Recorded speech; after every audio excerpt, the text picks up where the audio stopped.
Crossover. Oh, killer crossover. Just crossover. It just crossed him over. Danced with another victim to the crossovers. Cross him up and sit him down.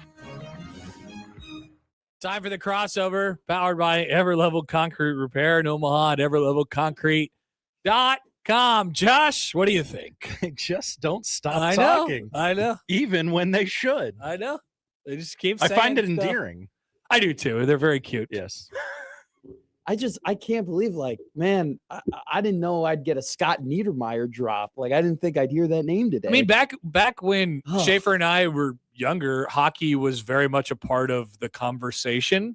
And so we probably know, like, I couldn't name you probably more than 10 dudes that have played like in the last 5 years. Yes, you could. But I could probably rip off a few dudes from 2005. He absolutely could not name 5 hockey players. Hockey was the first sport that I just dropped from my like routine. Of Absolutely. Same. Ooh. But before that happened, Yeah. was very, very into hockey from like 95 until when was the lockout? 2002? They have one in like 2000, early 2000s. 05. 05. Okay. I was gonna say 06, but I was like, no, they had a Stanley Cup champion. Whenever they that had year. the lockout is like when it completely dropped out. They had another lockout, like part lockout, back in 2013 or something like that. The 12-13 season. Yeah, the yes. 12-13 season they had a lockout. But I watched too. a lot of New Jersey Devils on ESPN. Watch out for them devil now. Mhm. So Patrick Kane famously went to Sweden and was playing in like professional Swedish leagues. And it was like the top thing on WGN. Like every night there would be like hey, Patrick Kane had 3 goals tonight in Sweden. Patrick Kane had 2 goals tonight in Sweden. I went out to a bar last year in Chicago, and a guy was wearing a Swedish Patrick Kane That's cool. jersey. I was like, that has got to be like up there in terms of best jerseys. He just wore it out to the bar. Yeah. He just bought, I guess he's just a ball knower. And he was just like, I guess this is how I buy hockey jerseys, honestly, is like They seem like the most comfortable jersey. they're so great.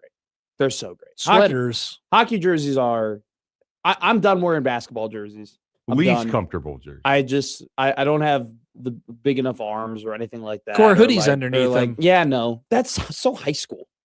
That's what high school guys do. I'm not in high school anymore. So I got no. You're not? Didn't last week on this exact day, didn't you have a phone call from a high school connection? Yeah, I That's mean, right. but that Wacky but Guess that's- Wednesday. But that's It is Wacky Guess It is Wednesday. Wacky Guess I wonder what's Wednesday. coming up today. Oh, It's also big. Is it Steve Francis? It's also Big Guess Wednesday. You guys should get Steve Francis on. That would be so sick. that would. Can we get? There we go. We talked about Can them we last. can we get Steve Francis and Stephon Marbury on at the same time? Absolutely. That'd be incredible. I would be so pumped for you if you What- had Steve what if Francis. Get we Juan just- Dixon. What if you we, know, what if we get just everybody- got? What if If we you just, got Juan Dixon, I'd be jealous. What if we just got I like would be the outright entire 2007 New York Knicks roster? Oh, get like, the all at entire once? 2002 Maryland Terrapins. Yeah, that's like my favorite college basketball. Can we get the team. Rolando Blackman on the show? It wouldn't be as good to me as if you got Lonnie Baxter and Steve Blake and But, Chris Wilcox Dude, Steve Blake. and Drew Nichols. Steve Drew Blake. Nichols or Drew Nichols? Steve Blake. I remember as a Laker more than I remember as a Knick, but that was just because I was. We were all remember him as a younger. Terp. He was the first player I can remember doing the getting a steal while the point guard was turning back to his coach to see if he should call a timeout. He did it to Jason Williams in a Duke Maryland game. It's amazing. And Like, my mind was just blown. I was like, you can do that? okay, What a play. here's a potential topic alert. Is there a Maryland basketball? Oh wow! I was pretty convinced that they were just going to be good my entire life. Yeah. And 100%. they are completely irrelevant. When they had sweaty Now Gary they are. Williams, Yeah. Yep. they were very good It's- for a brief snippet in time. Is there another program that has fallen off harder than Well, mean, obviously you have Indiana. Nebraska football. Yeah, right. That would be But so the thing with Maryland though, and maybe I'm not giving the appropriate context to Maryland before like the Terrence Morris, Juan Dixon, that kind of run. They had like this 5-year stretch where it felt like they were national title contenders.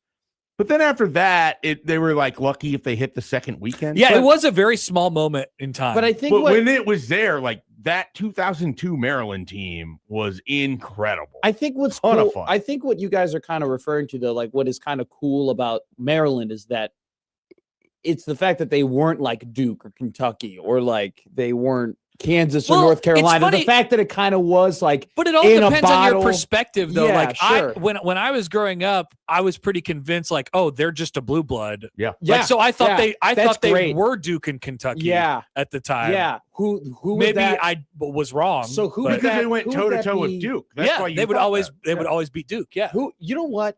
Did Okay, Maryland this, moving to the Big Ten crush their basketball? definitely. Yeah. Definitely. this is not. Buzz might get them going eventually, but not this year. This is not. This is probably a terrible comparison. This is probably an awful comparison. You really got to stop undercutting what you're about to say. I know, before you but say it. you're talking about you can think it. Just go Yeah. for but it. just say it. you're talking about like looking at a program and being like, wow, they're good when when I've been growing up. Like they've had the stretch of like me watching sports at a younger age. They've had to have always been good, or they had to have always been competitive, and then you find out, oh, that's not really the case. But but Maryland was like Sure. Maryland was good. I guess for what a I'm long trying time. to say is that like Len Bias went to Maryland. someone had to explain to me that like Iowa State football is not consistently a competitor. Whoa, You know, whoa! like someone Now that is a crazy thing. someone had to kind of explain to me like, no, like Matt Campbell is the program, not Iowa State. Iowa State has never been anything. They were the overran program. Exactly. for I think about everyone's but life. like for the, But it was cool when they had Seneca Wallace. But when I was like I love that guy. from like 13 to like 19, they were just always kind of like, you know, in it and like Yeah. like Since they had Matt competing and, Campbell, yeah, yeah. and playing. And I'm like, yeah, Iowa State, like, you know, good at football. And they're like, yeah, that's my buddy who's from Iowa was like, dude, like the clones sucked forever. I mean, one of the then it greatest came. moments in their program's history was when Nebraska fumbled 100 times and beat them 7-6 in 2000. I'm so proud. I'm so proud. So proud.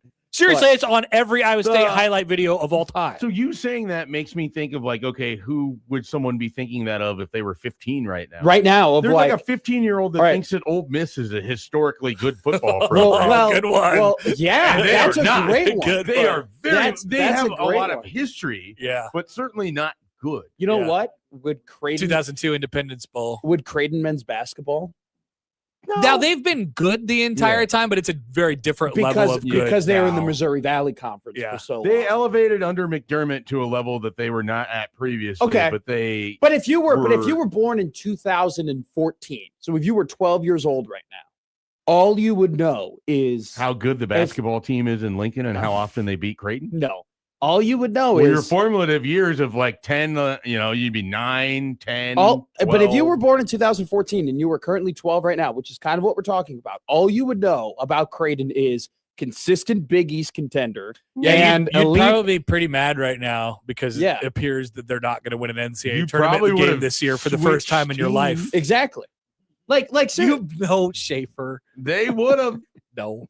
Creighton's won an NCAA tournament game 5 years in a row. People forget that. Also, too, you talk about like you guys thinking Maryland was always going to be good, and that was kind of me too. Like Diamond Stone and Mello Trimble. They've been like, but it's a different like- In level. the Big Ten, though. Yeah. yeah, that was They've their never best been run like in the a Big threat Ten. to win the Big Ten in the way that it felt like they were a threat to be a 1 seed in all of Every year, college yeah, good basketball. What about Bruno Fernando? Yeah, Do you remember him? Who is Kevin Herter? Kevin Kevin Herter. Herter. Kevin Herter's a good one. Nice one. Is it Jalen Smith? The yeah. got Oh, sticks. Sticks. Yeah, Yeah, he's a yeah, bull now. yeah. He was great too. Yeah. See, like there's some guys from They've Maryland. had dudes that can throw some dump. Who was their dude last year? He Derek was, Queen. Yeah, Queen. Yeah. Yeah. No, Which- they usually have one great player. They're way worse than they normally are. Derek Queen is one of like Bill Simmons' favorite conversations because he's going to be a really good basketball player, but he's going to be a part of one of the worst trades ever. Because New Orleans traded their first round pick this upcoming year for Derek Queen, who was like the 13th overall pick in last year's draft, and they traded it unprotected. So they just quit on him. And then No, pick, Derek Queen's been great, But it's- that the pick that greatness they- could be that pick that they gave up might be Cam Boozer, might be Darryn Peterson, Gotcha. might be if it's like a guy like Koa Pete, probably you're not freaking out as much. But, so it's sort of wherever it lands in the lottery. yeah, but it could end up being. But like even one of if those it's Darren trades. Peterson, it's a lottery ticket. Yeah, These, we're okay, talking now about Darryn Peterson I'm today. trying to think of other teams of when Happer and I that are no longer. I'm what trying to they think of used to I'm be. trying to think of that too for my Michigan State football for me. Yeah, that could be Michigan one. State If they continue to not be good. Yeah, like Michigan State football for me was Because the they were D'Antonio wagons. years were in my peak childhood sure. of like every year they were like a top 10 team. Young Matt thought that Connor Cook was a really Dude, good quarterback. Seriously. I thought Jeremy Langford was going to end up in Canton, Ohio. You probably don't remember much of Kirk Cousins, do you? No, I 2011. do. I do not a ton. I know that he got Brian Hoyer. That was a little bit before. I knew Brian Hoyer more of it as an NFL quarterback than I did as a college quarterback. The 2011 season. Like I had Gerard Colcrick. I had to be told. And who was their other running back? They had two of them. It was Colcrick and he ended up being an NFL guy. I want to they say had Le'Veon Bell at one point. Yeah, that was so later. that was later. that was me. How about those Minnesota running backs? There's Javon Ringer. Javon Ringer was the other guy. I didn't know if we were going that Ringer far and back. Colcrick. And then you had the two Minnesota running backs, Barber and Humphrey. Yeah. And I remember no, Barber. not I don't Humphrey. remember Humphrey. I don't It's not know. Humphrey. It's Marion Barber and this is gonna Oh, kill when me. Minnesota football, Oh, if God, you were what is born, that? This is gonna kill me. I'm so mad right so now. Marion Barber was the Cowboys. This running back Lawrence Maroney. Lawrence Maroney, thank you. He went to the Patriots. so in this conversation I have of to go like back to the draft to it- figure out who they are. in this convo of like kids born in like 2013 or 2015, right? Would Minnesota football be considered that in a way? They think Minnesota's good. No, they haven't had enough like big success. Okay. Because fair their enough. best year would have been 2019. 19 and they was would have what been that was. 4. What was that? 10 Yeah. wins. That was and that's 11-2. They were 11-2, but they haven't gotten back to 10 wins. They since probably then. think Iowa is. Yeah, but like- Iowa. Yeah, Well, and probably is. Iowa is good. They probably have maybe better appreciation for it than those older. I don't know. Probably. I don't know. Iowa's a weird one for me because I've never liked Iowa. Even before I went to Nebraska. I never Well, liked now they're Iowa. trying to steal the Bears. How about Yeah. like San Diego State basketball? Ooh. Not to bring up Have bad they stuff. done enough? Ooh. They went to a no. they went to a Besides national making championship that game. Fictitious now Nebrasketball fan cry a few years ago. They went to a national championship game where they shouldn't have been. Well, that was Butler. Butler's an example of this. 2 years in a row they make the championship game, and now are they? I only like, say they shouldn't have been because they should have lost to Creighton. But Are that they was like universally? Are they the worst Big East team now? Going on the last couple years? Are we doing like a running tally? I guess it'd be DePaul. DePaul. It's still DePaul, but Butler Butler's is not been on a very bad. good track. Butler's been terrible. Not on a very That good Gordon Hayward shot. It That almost, almost went in It against almost Duke. went in. That might be one of the like most consequential shots in some sports history. Would have been like, amazing. Like you can go down to there's a butterfly effect. Of that I shot not going I in. still love think it's the Brad foul. Stevens. You know, still think it's the foul on Ryan Nembhard because if he doesn't get fouled, Creighton wins the national championship against UConn, Against a team that just bludgeoned everybody. but not Creighton, and it would have fed generations, as the kids would say. It would have fed generations. Isn't it going to be really funny? Like if a kid, so let's say a kid who was born in like 2018, they're going to have to be told potentially that Indiana football has never was Okay, that's the wagon. scary. Well, hopefully they're not good like, anymore. but if they're good for another like 5 years, like there will be kids who are born in 2020 who have to be told. By the way, like Indiana football, not a national power at all. They Not just- a blue blood. They completely sucked. Actually, they actually were the worst program ever. Yeah.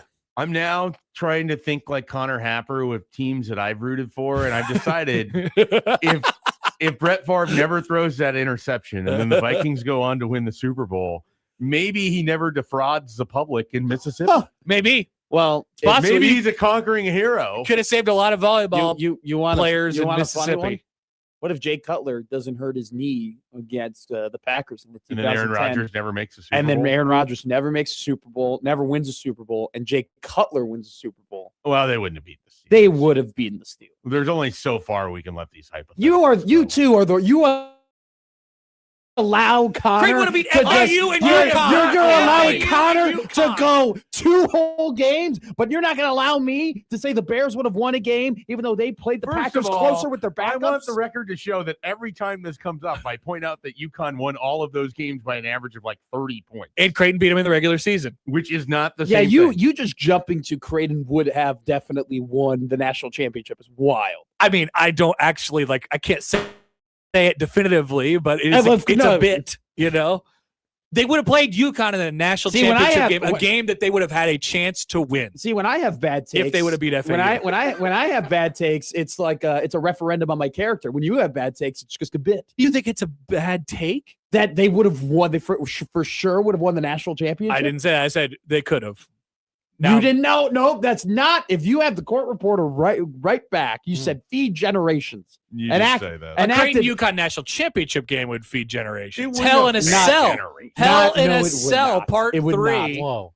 a conference matchup as a national championship. would Are not San feed Diegoans generations. fed for generations because they lost by 45 points to UConn in that national championship? That's exactly my point. San Diegans, whatever they're San saying, they don't Diegans. care at all. Probably didn't care. I want before. this whole Peacock thing, man. It's making me frustrated. I just want to Guys, see. I was thinking about They're this on last regular night. TV. I don't think this is the Peacock app. This is the Olympics app. You need to get out of here, buddy. Go back to regular television. Yeah.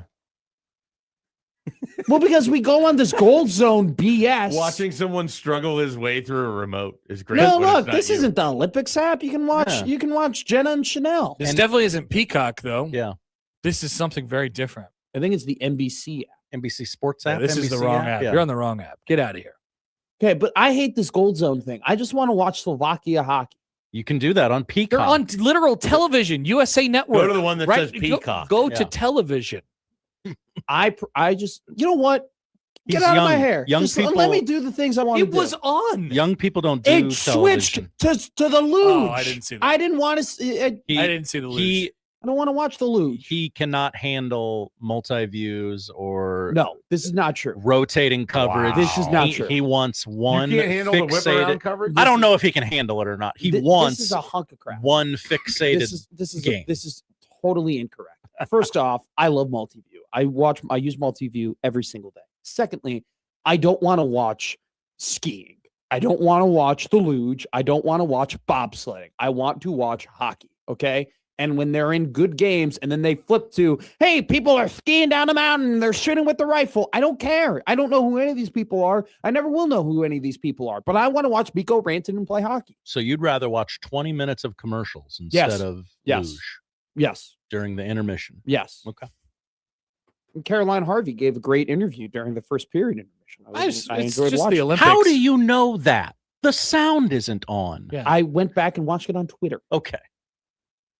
I thought you were talking about something that just happened in the last 20 Yeah, minutes. this is with Josh, and then I now understand it to have been something that had happened prior. You So you, you- only, you don't care about the Olympics, really? You just care about Olympic hockey. I cared about curling. Like all the other sports, I fine. need a reason to care That's about. fine. That's fair. Hockey, I do not need a reason. Oh, to See, care I I don't need a I reason don't really at all. care about any of them. And It's something that's on the television, and I can be entertained by it. precisely. That's exactly I care about That's America. exactly right. This is just I love watching this sport, and there's just So you love very- hockey. There's very few. I mean, there's very few high level hockey than the Olympics. You know, with professional hockey players. I mean, this is That's right. the sport tour. It's like the MLB All-Star game. Nope, not even close. Not even remotely close. That's actually insulting. It's like a minute. That I you know would that even- was the that point. you would even say that. like a miniature World Baseball Classic. A miniature. You called it a miniature World Baseball Classic. You get rage baited so Yeah. easily. which will not have Corbin Carroll. Oh, stupid hamate bones. I think at this Tell point, me about you got to take on Oh, hamate yeah. bones, don't you? You've broken a hamate I bone. bet you do. oh what? Well, you got to take on stuff. So Yeah. give I me don't your even- take on hamate bones. I don't have a Your take. hamate take. I don't even know what that is. Okay, that's surprising. I It's don't a either. handmade bone. It's something with the hand, right? Similar to Mhm. the idea of like a topics bag that I was going to create that I yeah. haven't done yet, Topics bag. where we Yes. just decide we're going to fill a segment by just pulling out the topic from the bag in the summer. Yeah. We should have one that's just for the crossover. That it's like Matt's takes bag, and I pull out the topic, Good one. and then I read it to Kevin him. And he has Costner. to instant take. Is it just great in something? draft day. Is it just something that you could like rage bait him on, or is it It like could be all sorts of things. just a Like random the thing? Care Bears could be in there. I don't know Okay. why. Taco pizza. the could be one of them. Mississippi River Bears? I do have a take on. I never experienced like ground beef on pizza until I came to Nebraska. Yeah, That that's, makes that's sense. Like- common. Yeah. Like hamburger pizza. I want to tell the great people of this state, whom I love very dearly, that's not a thing other places. No, everybody knows that. That is People understand. kind of crazy. They know that. I A think cheeseburger pizza, does not exist. Again, you wouldn't be like breaking news, Danny. I know. Well, I shouldn't say that. There are some that have never ventured I outside. don't the think I knew that confines until of I the went to state. college. you just thought hamburger pizza Yeah. was everything, much like I thought Maryland was going to be good my entire life. What's the difference between Maryland and hamburger pizza? Yeah, clearly they're the They're same. the same thing. Poll Same question. picture. Poll question: is hamburger pizza in Maryland the same thing? I now really want to see if I can find some kind of Juan Dixon Pizza Hut commercial after they won a championship. Check out your what was the book club that they did at Pizza Hut? Book it. Book it. Book it, Yeah, yeah. book it. Juan Dixon saying, "Read your books, kids. You got to get your book of the month to get your free personal pan pizza." I'm Juan Dixon. Go Pizza Hut and go Terrapins. I like it. That's what he said. Would have been a great commercial. And my coach is Gary Williams. And it's always going to be Gary Williams. Yeah, he will definitely never die. Is he still doing stuff with BTN? I feel Gary like I haven't Williams, seen him he's, on there in a while. he's been dead for a long time, hasn't he? I don't. Oh, here we go. Is he dead? Connor Gary- Happer, you have killed Gary Williams. I thought he was dead. He's 80 years old. He's I alive. thought he died feel like tragically. I feel like I would have known. Tragically. How tragically? Was it in a plane crash? Oh, in I your thought it was a mind? long-term sickness. Yeah. That in my head. It was Oh, Gary Williams is calling in. He'll be 81 next This is a month. publicist for Gary Williams. Happy We'd like you to birthday, Gary. retract. Is Gary Williams actually on Wacky Guess Wednesday today? I have Gary Williams on the That would be incredible. He's the special assistant to the athletic director at Maryland. Wow. Wow. So, Still, that's a real job. he's the special assistant to basketball dying at He's Maryland. the Tom Osborne of Whoa. that actually probably tracks. There will be no alcohol as long as T.O. is alive. showed him. Didn't Bill Moose go on Sipple's show today? He did. I haven't been updated as No to idea what he was said. Okay. Maybe Jim Palan was on there too. I wonder if the tweets would get a shout out, or Bill Moose would express his displeasure that I was posting pictures of. This I don't book. think he's You seen know the that tweets. you made it on Football Scoop, I assume. Yeah, I said we were on awful announcing. I made it on awful Oh, look at announcing that. yesterday It's too. a slow news time. The Baby- Bill Moose's book resonates beyond like Josh the text- I-80 corridor. Josh texted me yesterday and he was like, "Do you want the password to this book?" And I was like, "Yeah, sure, but I don't. I'm not going to grab any screenshots from it. I don't think you guys have covered everything." I literally approached the whole thing of like, I'm just going to wait for other people to read this thing and then I'll go ahead and whatever. And then it didn't come out, and then we were like, we'll just do it ourselves. But that was a one-time screenshot thing. What's going on here? Kool-Aid Steve would like you. Sorry, let me back up. Kool-Aid Steve, a person who does not live here, would like us to drop everything we're doing to talk to him. Great idea. Let's take a call. What could go wrong? Pot him up, Matt. Pot him up. All right, we're Get going him. to go to Kool-Aid Steve. Kool-Aid Steve, how are you?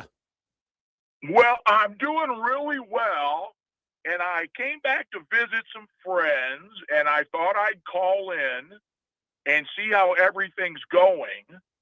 And all I hear is you guys talking like a couple of chickens back and forth. I heard a little bit of sports stuff about Maryland and Michigan State and San Diego State. What was the topic?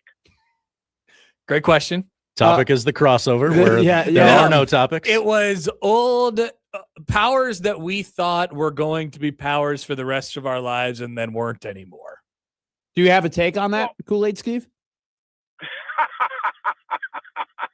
You guys know what the take is. You guys never mentioned Nebraska football. That's true. Yeah, I feel like that'd be low-hanging fruit. I mean, what is bigger than that?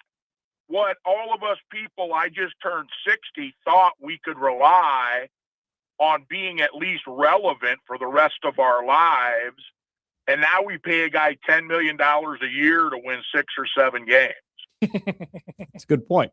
No, I think we mentioned it, and it felt like we're not here to talk about Nebraska football. Yeah, in this segment, we spread our wings during the crossover. Oh, okay. Well, so explain the crossover to me. Well, basically, Kool-Aid Steve. Thanks, Steve. Basically, we're going from one show crossing over into another show, It's and right there in so the title. we all come together for a quick segment to joke around. And usually, preferably, it's not the topics that we're talking about in any of the other 12 hours of local programming. Exactly. Now, the way that it can be about sport is if it's like a very, very, very good sport topic that can bring up other memories, which I think Like 2002 Maryland basketball. exactly, which I think is very funny. So And Gary Williams being alive, very alive, yes, incredibly alive. that's the only way we get sports in the crossover. If it's like mid 2000s and it's just Happer and Schaefer reminiscing about all of their heroes, and then me trying to relate it to the 2010s. Did you see this cartoon that was made of us about the hot dog Yes, I conversation? retweeted it. It's incredible. It's Happer and Schaefer. Have you seen it? Have you seen it, young Matt? No, I haven't. I It's just good. retweeted it as well. Well, we had a conversation because I said that hot dogs were back. Did hot when- dogs when ever did go they away, leave? Matt? Schaefer When did they wondered leave? if hot dogs had left. No. I mean, by the way, I'm the absolute wrong person to ask if hot dogs ever left, because now I don't eat them here in Nebraska, but when I go back home, I I just feel like there probably was have. a moment when it was cool to have a hot dog, and then it went away for a while, and now it's cool to have a hot dog again. I think at the peak I was having 10 Like hot dogs a people week. buy shirts that are like, give me a beer and a hot dog, and I'm the greatest version of myself, or something like that. Now People say random crazy stuff about hot dogs. I kind of am worried about This is like a Tim Is Robinson there sketch. an Asian set of hot dogs? I just think there is. I just think hot dogs are awesome, and I like talking about I don't them. think like hot eating dogs are awesome. I think hot dogs are fine. I'll take one, but I don't want to. Like I don't ever want a hot dog. That I want I it. could not. Unless I'm at the disagree turn. more. Unless I I'm at could the not. turn. I could not disagree more. Honestly, right now, you talking about hot dogs, I'm now thinking about wanting a hot dog, and now I'm actually retasting all of the hot dogs I've ever had in my life. Now that That doesn't there's a sound as good. spectrum to it where it comes back around to where if I'm eating a hot dog at a baseball game and you ask me, "Are you doing the 999 challenge?" I'm gonna punch you in the face. Good job. Thank you, Because Josh. it's not funny. Great take. Great take. Never has been and never will be. Well, I did it, and it was fun. So. I got a couple tweets from people. great. Six Rings Baldy writes in. I 6 rings. You Baldy. guys failed to mention UConn in that conversation. Do you We guys- did talk about do you UConn for a guys little look bit. At, look at what's going on here. Do you see the crappy Zamboni job they're doing in Milan right now? Do these Italians not know how to clean a sheet of ice? Look It's at definitely this. worth interrupting. This is ridiculous. Do you have to go full Chicago when you say that? I mean, this is Do insane. you see the crappy Zamboni Look, job they they're have to doing in literally, Milan they right literally now? have to turn halfway through going down the ice because they were uneven on the boards. They'll get it done, man. It's This fine. is look how bad this is. They've now created 2 different lanes. That's not even what I'm laughing about. I looked at that cartoon again, and I look like Clough from Purdue. That's the crossover, can't powered stop by laughing about Everlevel it. Concrete Repair in Omaha at everlevelconcrete.com. Read the sign. Middays with Matt is up next.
I need your help.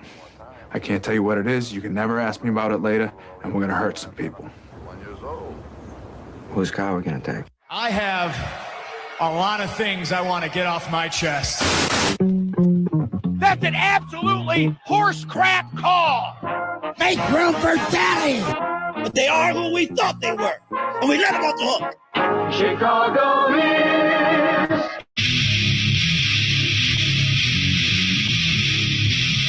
This is Middays with Matt on 1620 The Zone. Middays with Matt here on 1620 The Zone. Matt McMaster, joined as always by Mr. Josh Hodson here on a happy hump day in February as we are in full swing in the college basketball season. We also are pitchers and catchers, by the way. So I didn't know this, Josh, yesterday.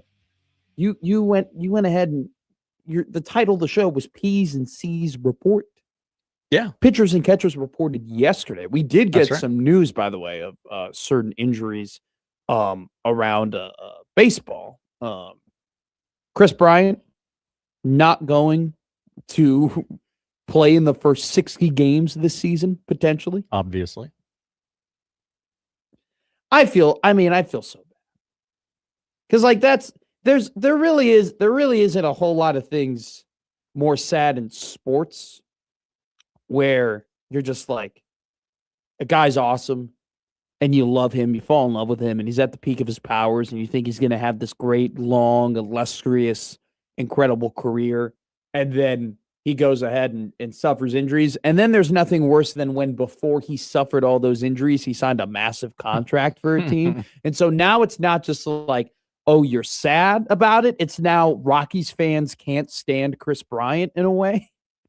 Like he's 48 games over the last 2 seasons. He's like disliked heavily by Rockies fans. And also too, like the Rockies historically bad last year, especially in the beginning of the season.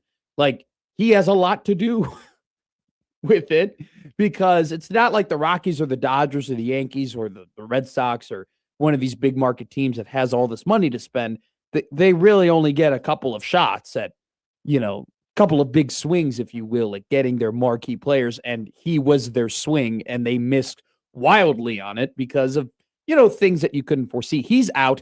Probable for the beginning of the season, Francisco Lindor for the New York Mets. He's got a hand injury. He's reportedly going to be out for roughly 6 weeks. So he might be ready for the beginning of the year. So it might not fully affect the start or, the season for the Mets or your Atlanta Braves, Josh Hodson, but something to note.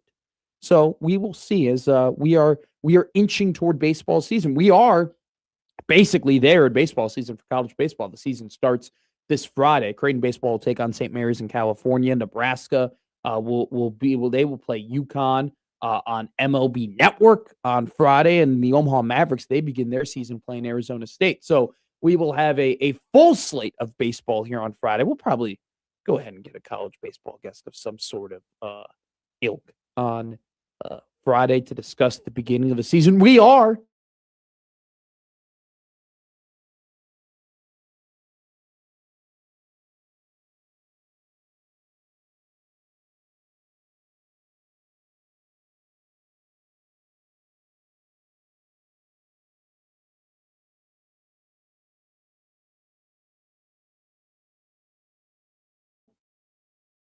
the home of the College World Series. Sports, then when you're like watching a game and there's a moment where you go, wow, I'm watching like a classic. Like this game is officially turned into one I will remember for a long time. This is a game that will be talked about by people for an extended period of time. That happened yesterday in Lincoln. Absolute classic between Purdue and Nebraska. We'll talk about the game in depth, and it was mostly a classic just because of the comeback that happened. I mean, the Huskers were down 20 points at one point in the second half. They were down 14 points with 2 minutes and 50 seconds left, but they came back in front of a raucous Pinnacle Bank Arena crowd And maybe Classic is a little bit pushing it a little bit. I think it'll just be remembered by Nebraska fans as that time where they came back incredibly against Purdue and then fell short. But if they were to have won that game, it definitely would have been a night to never forget. Probably has turned into the opposite, frankly, after a heartbreaking loss to Purdue, who looked closer to the Purdue that we were anticipating that they would be at the beginning of the season. They still are kind of maneuvering through some things, if you will. And when I mean maneuvering through some things, I mean Fletcher Lawyer just not playing very good basketball, but still, this is it's a very good Purdue team, and Nebraska, let's just call it what it is, did not play good basketball. Probably had their worst overall basketball game of the season yesterday at home. Lessons to learn from it. Probably a good thing to get it out of the way. At the same time, Josh, we're like, they played their worst game of the season. They took Purdue to overtime. Not bad. That's a way to look at it. Like no such thing as moral victories. But if there's a silver lining of anything, it's wow, they did not play their quality of basketball that we're accustomed to seeing, and yet they still very much could have won that game. Now, I'm not going to say they should have won that game at all, because they shouldn't have even have been in that position at the very end, if we're being honest. I mean, Nebraska coming back certainly had a lot to do with the shots they were making at the end of the game. Shout out Rink Mask, but it also had a lot to do with the fact that Purdue couldn't make their free throws. They couldn't execute on the offensive end of their last couple of possessions and allowed Nebraska to be in that game. All that being said, we will talk about that game more in depth later after we have Jon Walker on at 11 o'clock. Jon Walker, as he always does at 11 on Wednesdays, will come on to discuss Creighton men's basketball. They play a game tonight in Chicago at Wintrust Arena at 8:30.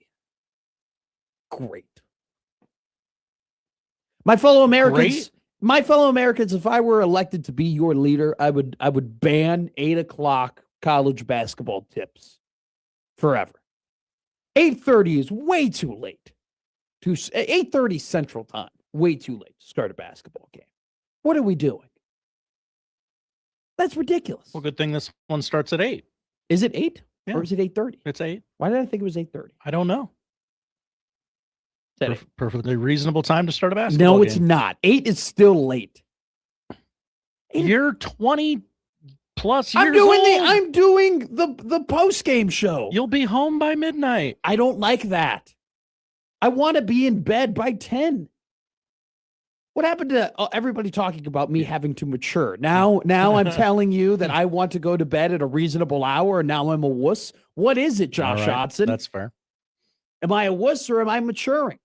It's probably a good poll question to have. So we'll talk about Creighton basketball. Big game tonight against DePaul. They have a very long streak of success against the Blue Demons, but this is it's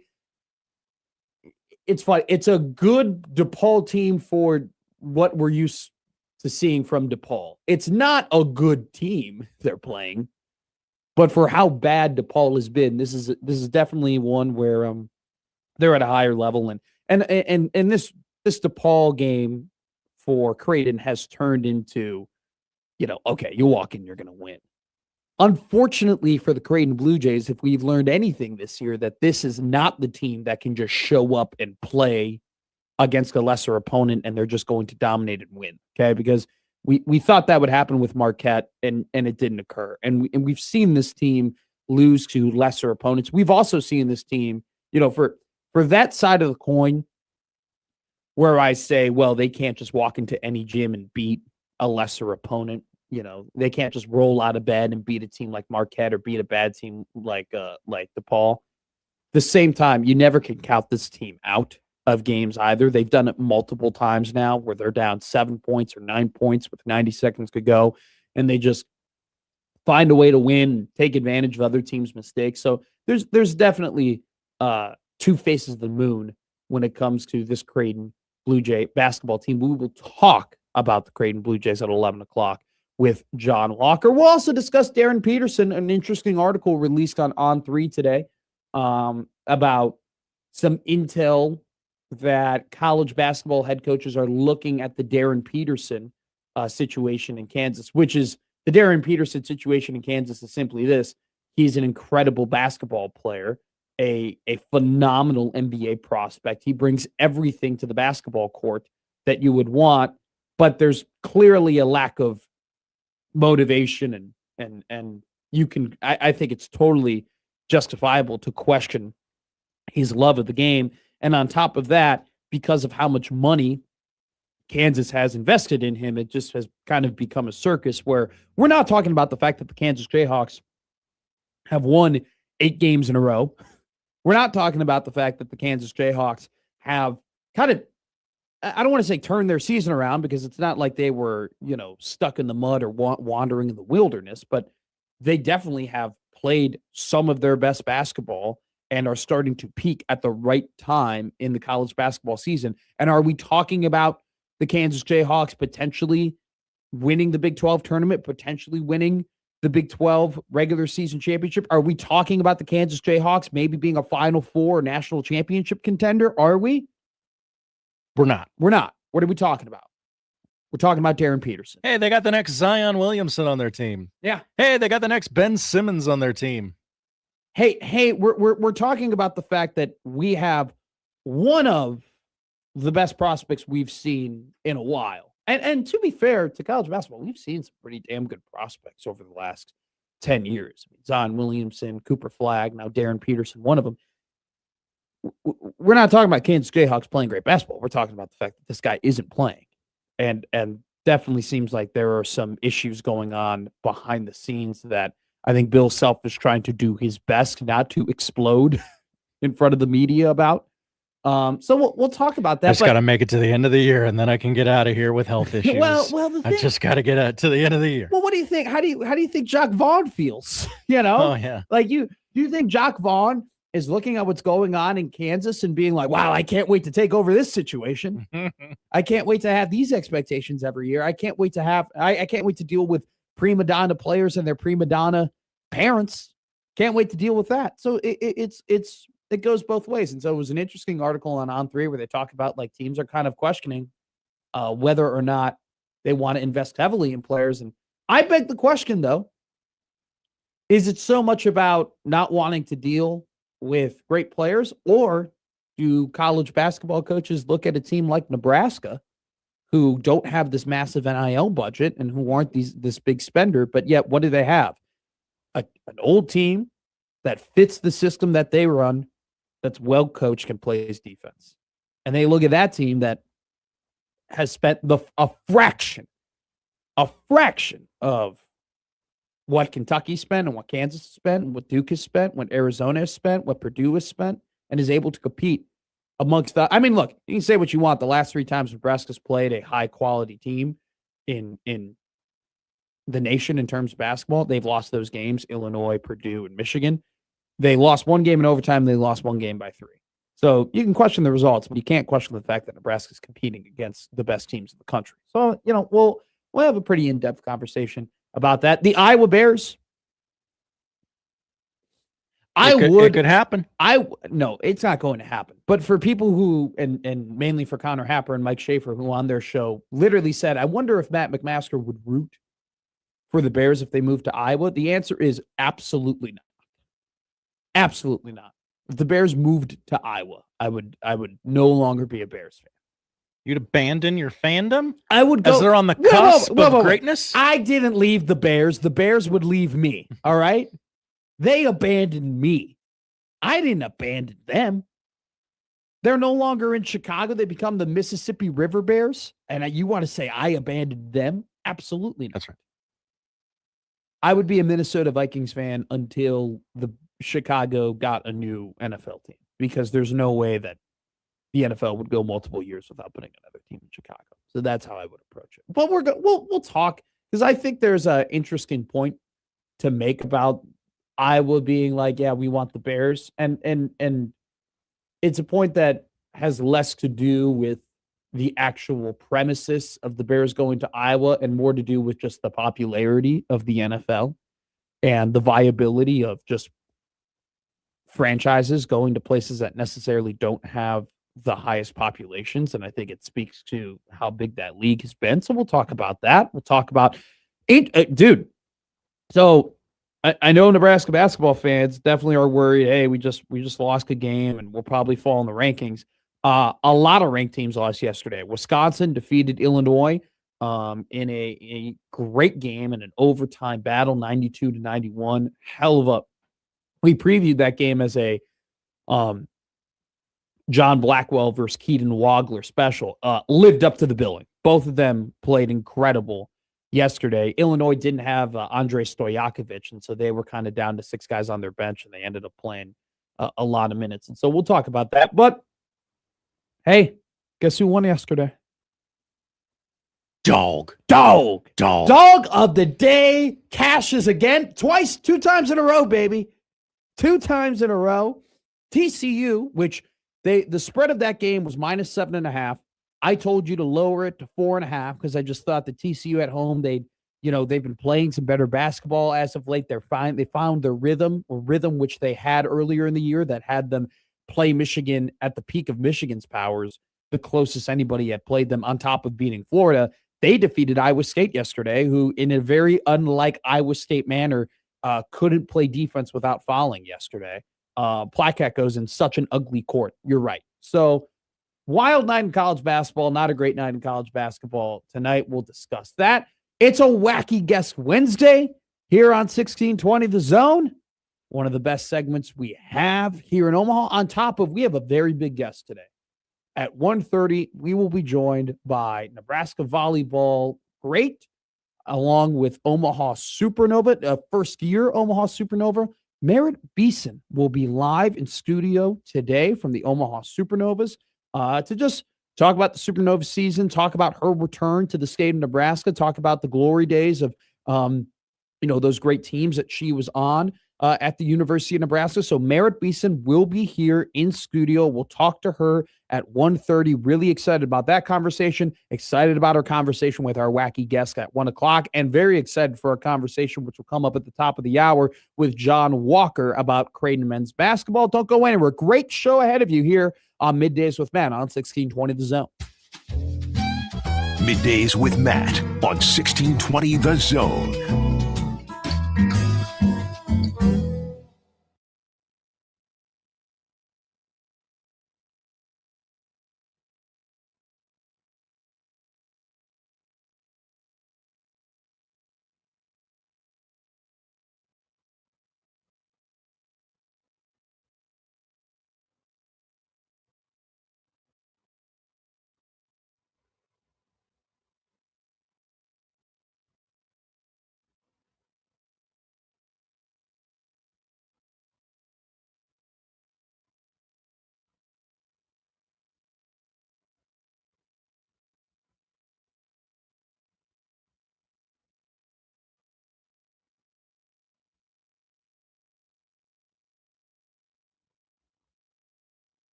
Now, back to Middays with Matt on 1620 The Zone.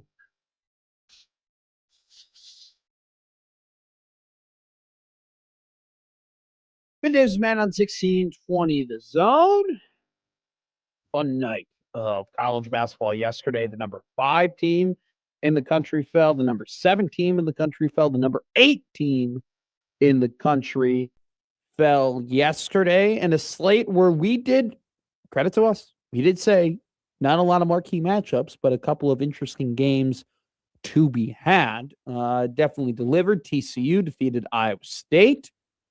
Big win for the Horned Frogs, who, let's see here, looking at bracket matrix, they have been pretty firmly on the bubble line. They are considered to be like the other at-large teams fighting for a bid, desperately needed that win yesterday against Iowa State if they're going to be competing in the month of March in the NCAA championship. Wisconsin is a team that pretty far ahead. Now, I don't want to say far ahead of the bubble, but they're ahead of the bubble. They're on the 9 line, but after their victory yesterday against Illinois, where the Illini after the Nebraska game looked like, man, this team could very well end up being a championship team, and they ended, very well could be, lose 2 games in a row after defeating Nebraska pretty handedly on the road.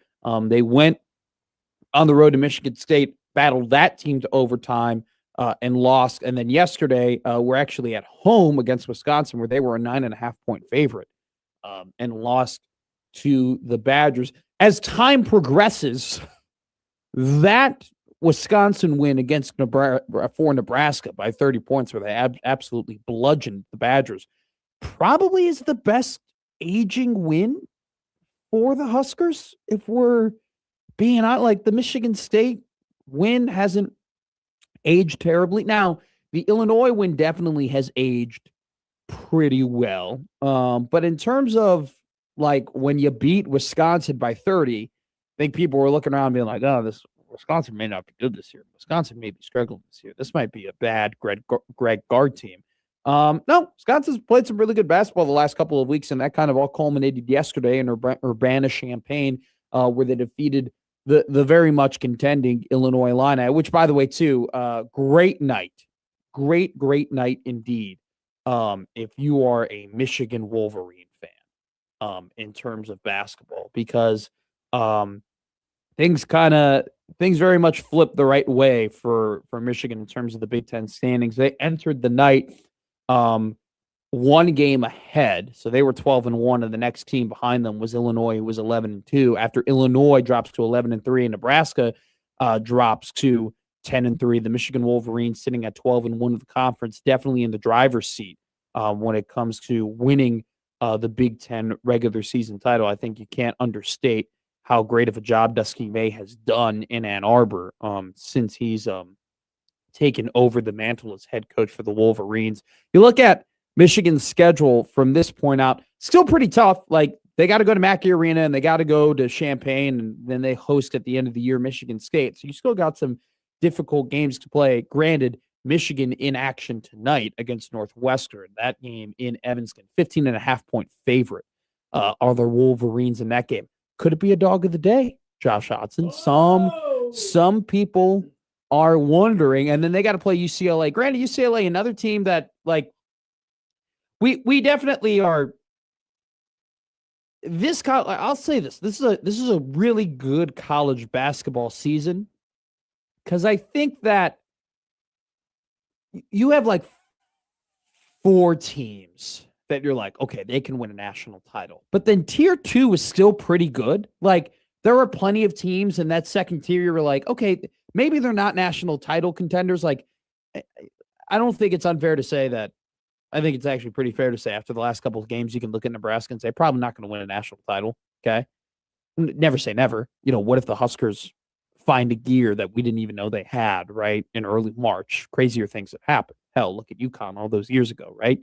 But I think it's you look at a team like Nebraska, look at a team like Kansas, look at teams like Florida, you look at maybe a Gonzaga, and you go, okay, maybe not full-on national championship teams, but you could see Gonzaga in the Elite Eight. I could see Nebraska in the Elite Eight. I could see, maybe Florida making a run to the Final Four. So you have a tier one of teams of Michigan, Arizona, Duke, and maybe even throw in Houston or Illinois, where you're like, all right, they can win a national championship. But then you have a nice tier two of like Connecticut and Kansas and Purdue and Michigan State. Like this is a really good season. And so because we have all these teams, probably 12 to 15 teams that we're kind of taken aback from, we may not give a ton of attention to the middle tier teams of the NCAA at this point, where I think that's kind of where you would put a team like UCLA.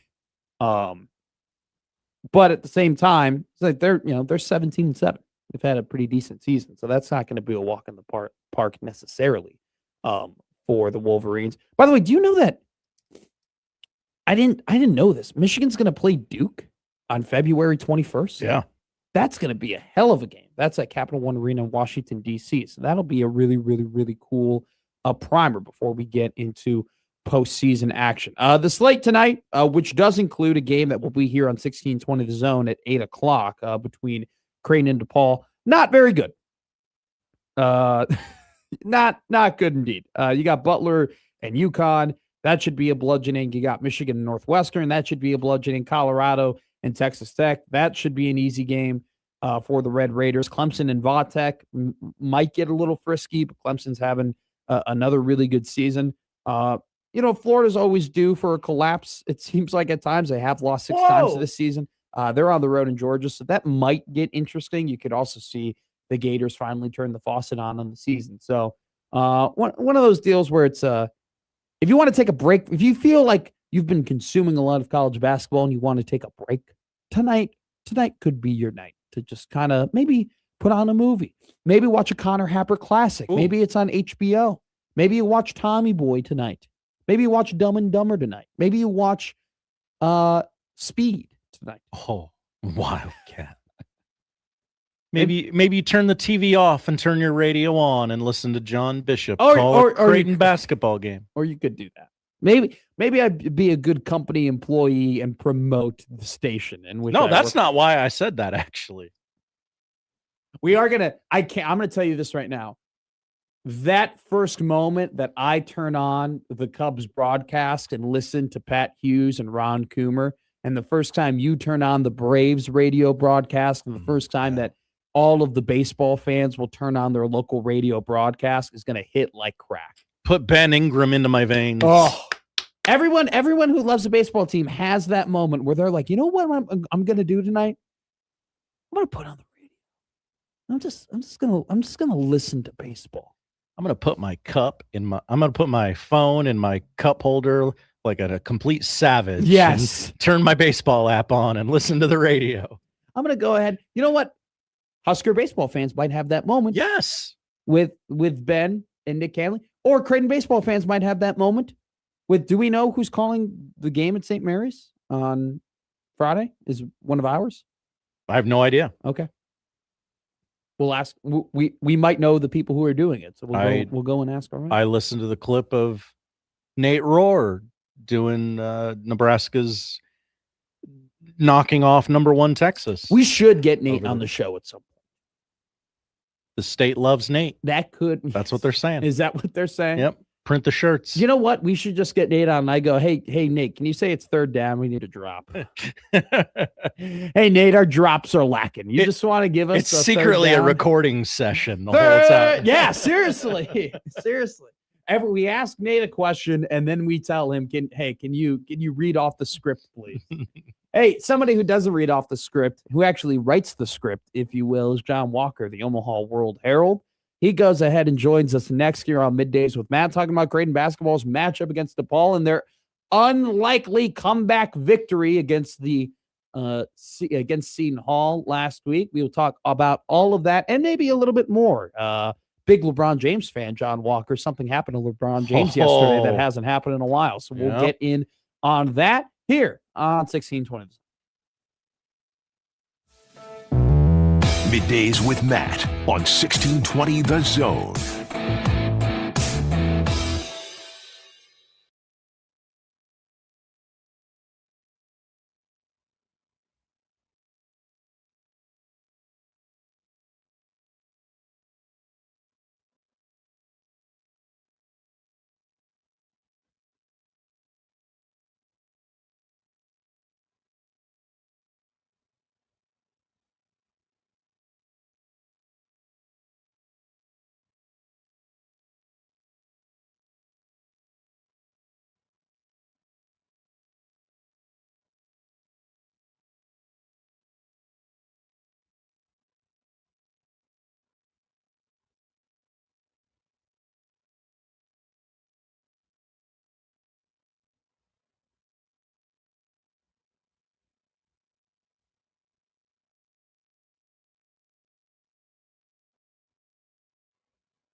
Now back to Middays with Matt on 1620 The Zone.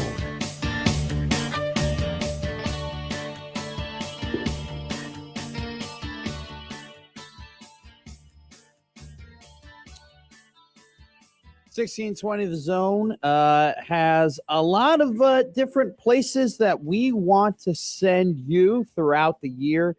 A lot of incredible online contests can be found at 1620thezone.com, which include Journey in Lincoln, where they're celebrating the Final Frontier Tour, or you can enter to potentially win tickets to George Thorogood and the Destroyers with the Marshall Tucker Band in the Metro. They'll be at the Astro Amphitheater on May 17th. Can't forget about Yachtly Crew in Omaha this summer. They're here on June 23rd in the Steelhouse. And obviously, one of the bigger names coming to Nebraska this year, Chris Stapleton, will be in Lincoln for the All-American Road Show Tour featuring Nikki Lane on October 7th at Pinnacle Bank Arena. You can enter online right now at 1620thezone.com to win tickets to all of those different concerts. So great opportunity for you to get into the door of some of your favorite bands for free. Somebody who doesn't, I don't want to say using a press pass is going to a game for free, because you are doing a job, but you do a hell of a job. It's Jon Walker from the Omaha World Herald. Whiskey, how are you? Man, I'm good. How are you? I'm good. I'm chilling like a villain. How do you feel about an 8 o'clock tip? Yeah, not my favorite, of course. I feel like some tomfoolery always happens when I have to cover Creighton on a really tight deadline. And so I'm hoping, for one reason or another, tonight that does not happen. So we'll certainly see. And we've got a while to wait until the Jays and Blue Demons get going in the Windy City. Well, it's one of those things, right, between Creighton and DePaul, where if we're talking about from a historical perspective, if there were a game for there not to be tomfoolery, it would be against the team that Creighton basketball has defeated 23 times in a row, which is a crazy stat. But is there also the part of you that is like, yeah, DePaul has, lost this game 23 times in a row.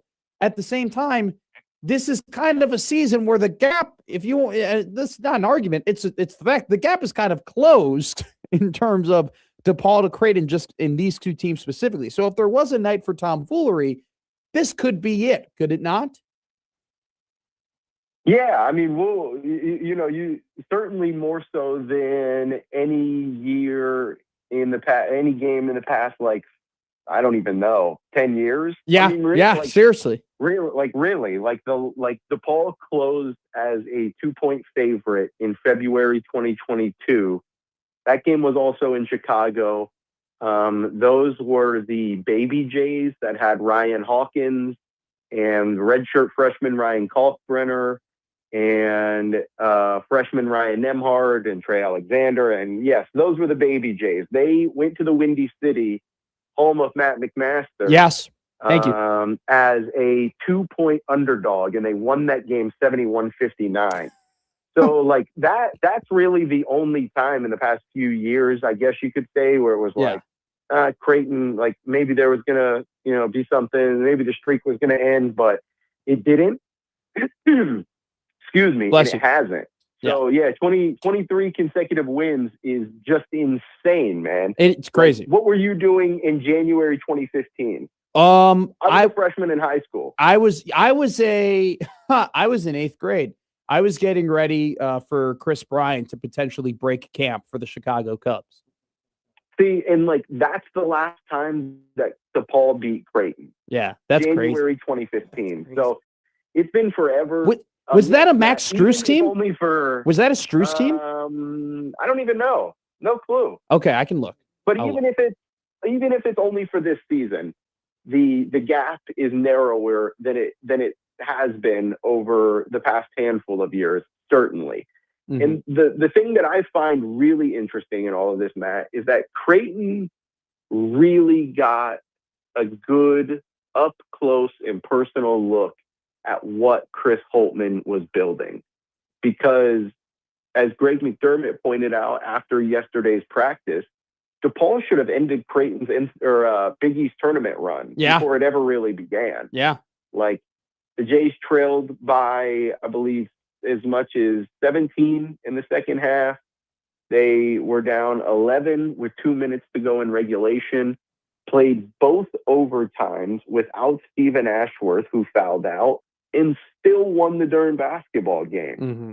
So, like, and now, you know, not that 12-12 and 4-9 in the Big East is like knocking anybody's socks off by any means, but for what DePaul has been, back-to-back 4 wins or back-to-back seasons with at least 4 conference wins is this program's best stretch since 2017, the 2017-2018 and the 2018-2019 seasons.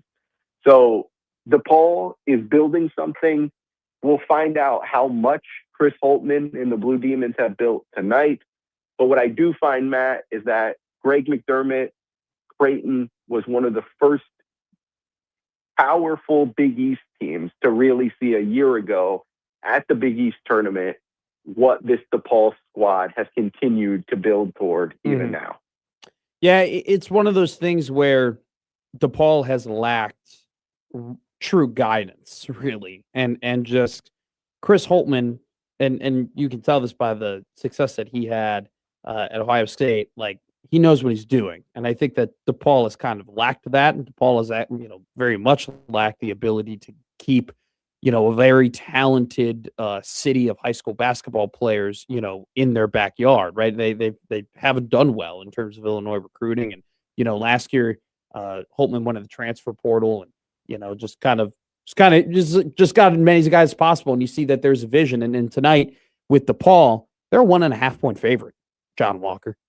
That's something that I think if I told you at the beginning of the season, hey, DePaul is going to be a 1.5 point favorite in February against Creighton basketball, I don't know what you would have thought. I think I'd probably would have gone ahead and said, wow, DePaul must be on a magical run, and not that the Jays haven't lived up to the billing. What do you, I don't think we've talked to you since. Like, what did you make of that comeback against Seton Hall? Yeah, it was just the latest example of cardiac Creighton, really. Like, third time in the last 4 home games. Like, Austin Swartz saved the day against Georgetown with his career high 33 points, hit the insane buzzer beater, hit the insane overtime forcer, and then obviously scored 7 of the 10 Jays points in overtime. And that feels like an eternity ago.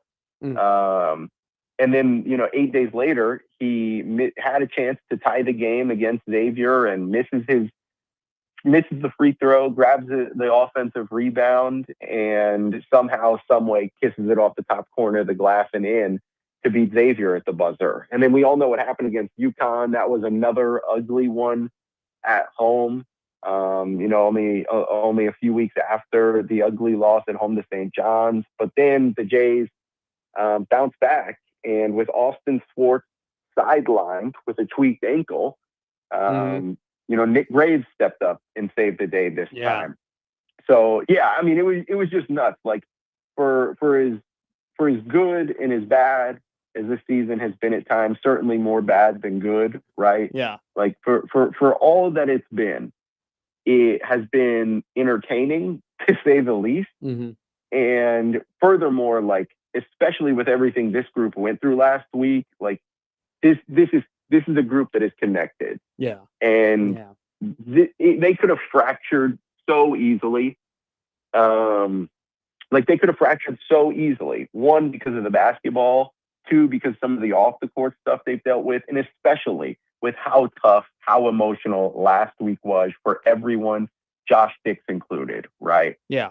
And Josh Dix especially.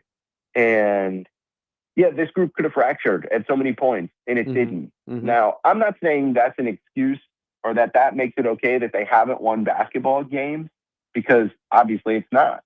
But this group has remained connected really through hell and high water up to this point. And that has kind of like kept hope for the final month or so. Sure. of the season. Despite how tough things have been at times. It's interesting, right? I mean, the Marquette, the loss to Marquette on the road, and then the loss to Georgetown on the road, along with just the shortcomings in the non-con, it kind of in a way set in stone that you weren't going to be able to make the NCAA tournament from an at-large perspective. That more than likely, if you were going to go ahead and make the NCAA tournament, you're going to have to do it in March at the Big East Conference tournament. What do you think this February could do for Creighton? Because, it's unlikely that they are to go undefeated the rest of the way. And even if they were to go undefeated the rest of the way, it would still be kind of a tough sell to get themselves in an at-large bid in the NCAA tournament. Do you think that the team is kind of looking at this as an opportunity of, okay, we can build some momentum heading into the Big East tournament to maybe pull off the improbable? Or is there also the aspect of there's only two seniors on this roster, right? Josh Dix and Nick Graves are the only guys who, for eligibility reasons, you for sure won't get back. Is there kind of a viewpoint on of, hey, this could be a really good opportunity to build some more chemistry and to build some of these guys, have them get more comfortable in the system, considering a lot of them could be back next season? Yeah, a lot of them could be back, obviously. Will a lot of them be back? Like, that's always the question in this day and age, right? So, no, I think that you have to approach it season by season in this era more than ever. And so, sure, like the people who are going to hang around are going to benefit from the next month of basketball, right? Like, undoubtedly, they will benefit from more time, more reps in Greg McDermott's system. And that's without a doubt. But yeah, you're doing that in hopes of becoming the best version of yourself by March. And that looks different this year than it did previously, because you go back to the past 4 or 5 years, and that was, we want to go from competing for a Big East championship to then trying to compete for a national championship, right?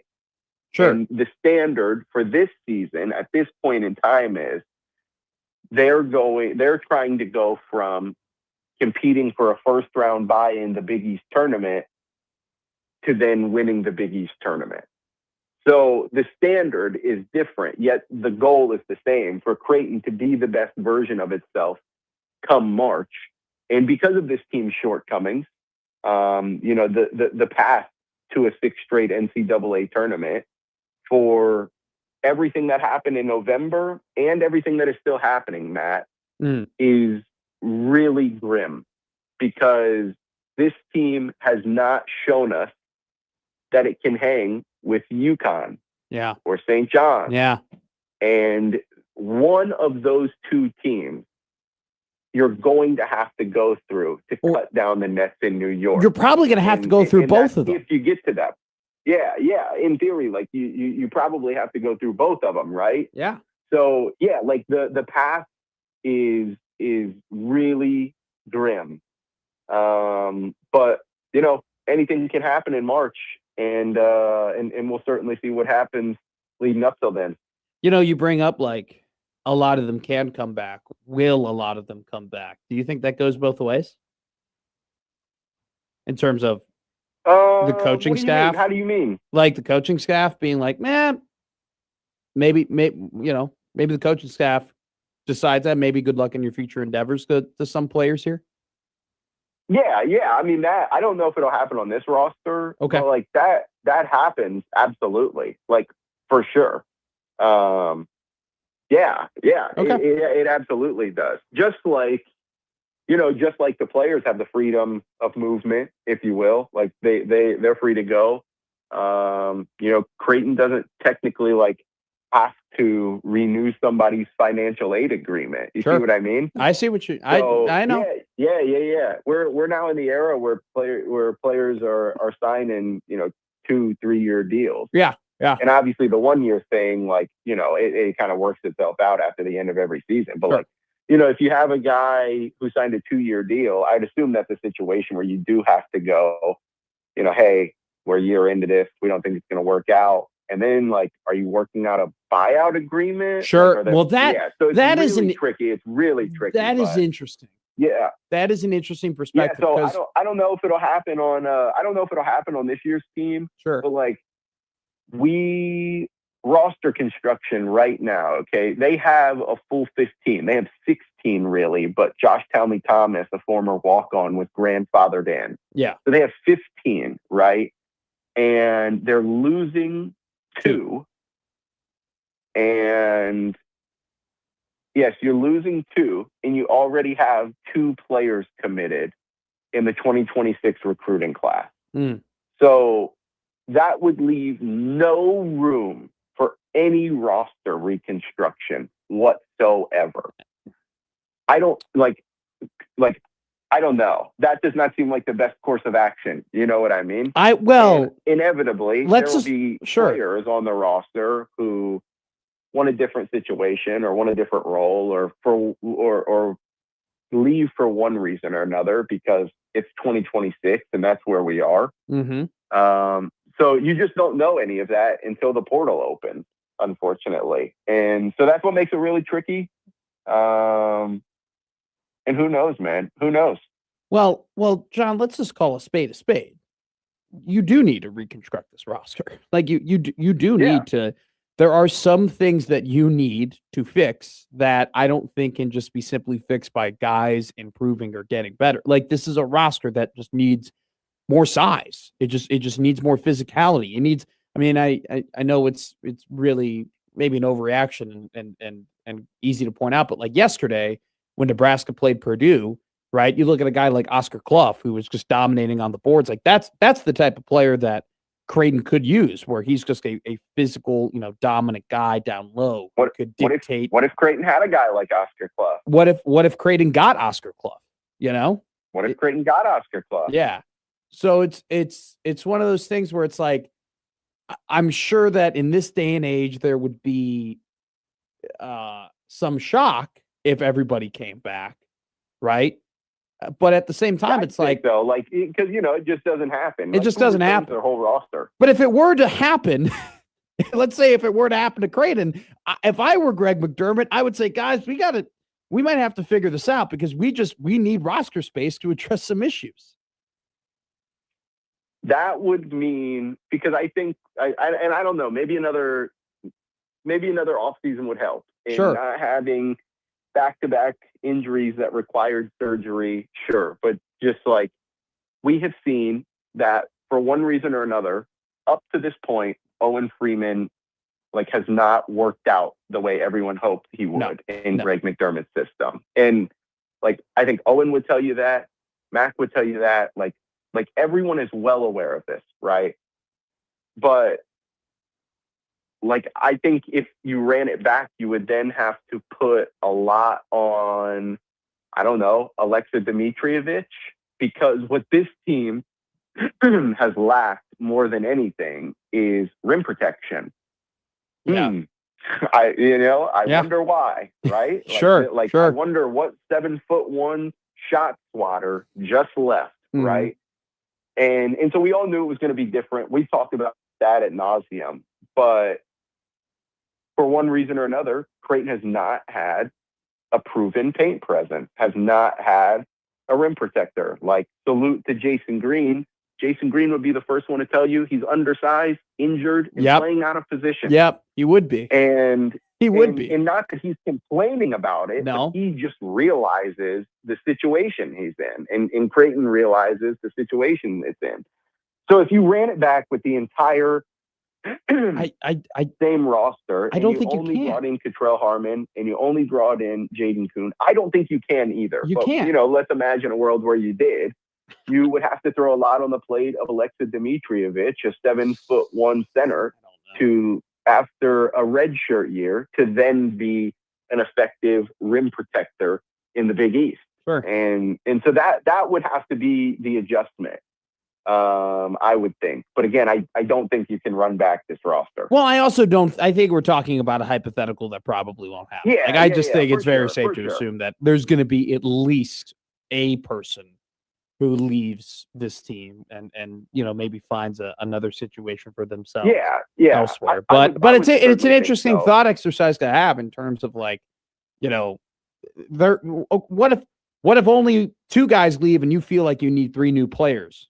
What do you do there? And that's just kind of the harsh reality that we live in college sports, where in the NBA, we go, hey, kid, it's a business. Sorry, we have to do what we have to do in order to win. Where you can kind of say that now about college basketball, where you go, hey, man, it's a business. I'm sorry, but that's really hard to do, especially when you have so many guys who are lifelong college basketball dudes who don't like doing that, and don't like giving up on a 19-year-old or 21-year-old or, however old they might be. So I don't know. It's going to be, and this is not a Creighton issue. This is a everywhere across the country issue of like, how do you make those tough decisions? So always love having these conversations with you, Jon Walker. Always make us smarter and always dive into some really good and deep topics. Appreciate you as always. We'll talk to you next week, my friend. See you, Matt. See you. It's not going to happen where they all come back and they say run it back to Creighton. But at the same time, it is kind of crazy to think about now that like in college basketball, you have to, not just from I'm not going to act as if like before NIL coaches would cut players essentially, but from a business perspective now, you definitely do have to manage your roster closer to how you manage an NBA team. That's just kind of weird. It's kind of strange. Speaking about that, we will talk about that later in the show because there's a great article from On 3 about Darryn Peterson and how college programs are, because of the situation that's happening with him in Kansas, may go about investing heavy dollars into NBA prospects like him. But coming up next here on the show, we'll dive into that later. But coming up next, let's talk about the game that happened at Pinnacle Bank Arena yesterday. The Nebraska Cornhuskers nearly pulled off not the impossible, but the very improbable in a 20-point comeback in the second half against Purdue, but fall short to the Boilermakers, who have a lofty schedule ahead of them that they need all the momentum they can get. They built it yesterday, nearly lost it, but the Huskers could not close the door on the Boilermakers. We'll talk about all of that here on Middays with Matt on 1620 The Zone. Middays with Matt on 1620 The Zone.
Now back to Middays with Matt on 1620 The Zone.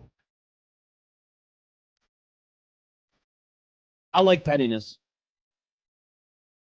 Okay, let's go. I like being petty. Yeah. Okay. We're going to be petty to someone? We're gonna celebrate petty. This is why, by the way, Michael Severe and I are friends, because he loves petty and I love petty, and we love being petty together. Which there were people who were very much questioning our friendship when we were yelling at each other about Bill Moose yesterday. Which, imagine yelling at someone over Bill Moose. well, so dumb. By the way, he was on 93.7 The Ticket. Michael Severe? Today. No, Bill Moose. Oh. He did an interview with Steve Sipple, author. No, not author. I thought I don't know why I did think that he had some sort of hand in writing the book. Clearly he didn't, because it would have been a much higher quality if Steve actually helped. He probably should have wrote Bill's book, if we're being honest with each other. You got to be careful here, Bill. Well, literally, I think Steve probably would have told Bill, hey, don't bring up you almost moved Nebraska to the Big 12, you dummy. Congrats on the aggregation, by the way. Thank you. Baby's first aggregate. $13 really paid off for us here. $13? I bought the book. Oh, you tweeted the content. The content got regurgitated by national outlets. I thought you were saying that we got paid $13 for the tweet. No. I'm like, I didn't get that. You guys are getting paid for this? I didn't get paid. But no, you went on 93.7 The Ticket in Lincoln today. I've only seen one tweet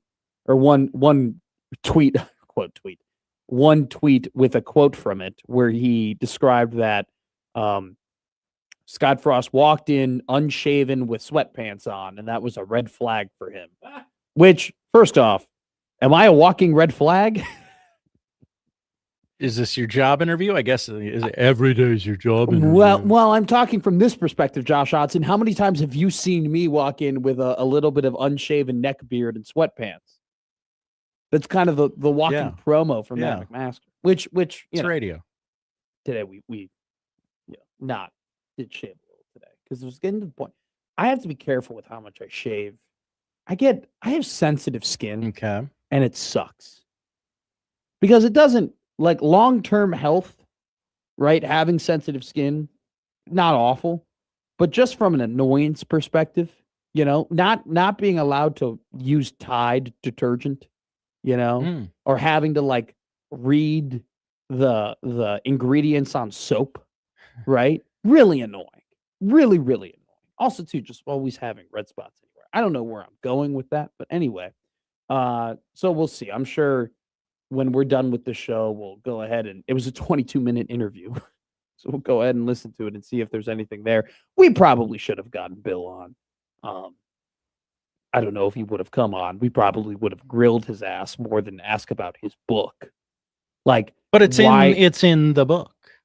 Okay, so we can always fall back on, well, we were talking about the book. I mean, I just want to know why he would put in the book that he almost moved Nebraska to the Big 12. Because, if that is something that you attempted to do back in 2020, how things now have transpired 6 years later, I would not want to admit that.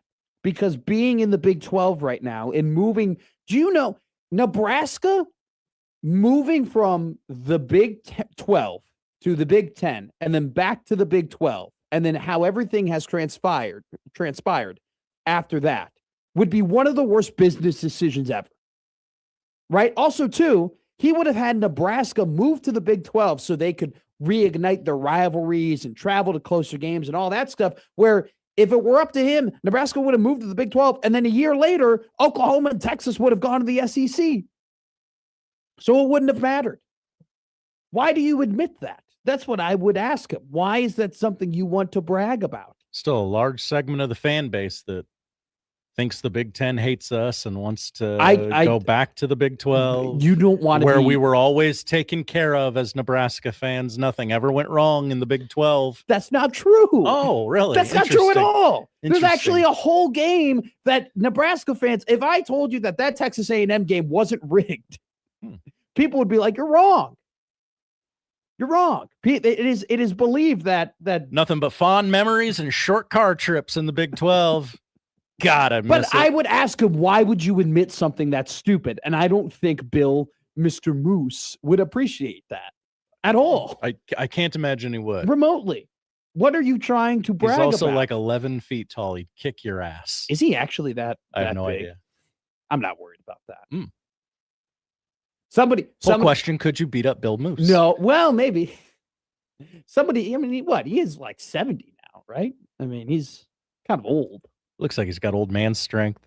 He does. I'm going to be honest with you. That's a pretty good cover picture with him in the Wazoo hat. I mean, he looks big. He looks like he can move some weight. His Wikipedia page Go ahead. credits his birthday as circa 1951. It puts him at 74 or 75. It's not sure when his birthday is. What is he, a Dominican baseball player? We don't have his birth certificate? Perfect.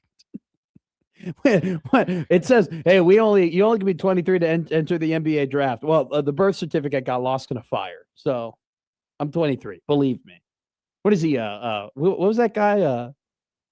Thon Maker for the Milwaukee Bucks, where we didn't know how old he was. We thought he was 20.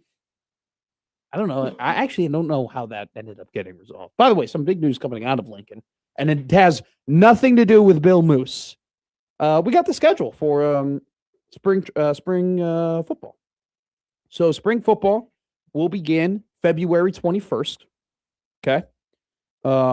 It will be an 11 a.m. game on the day of the spring game, which is March 28th. So it'll be 15 practices for the Nebraska Cornhuskers from the 21st to the 28th of March.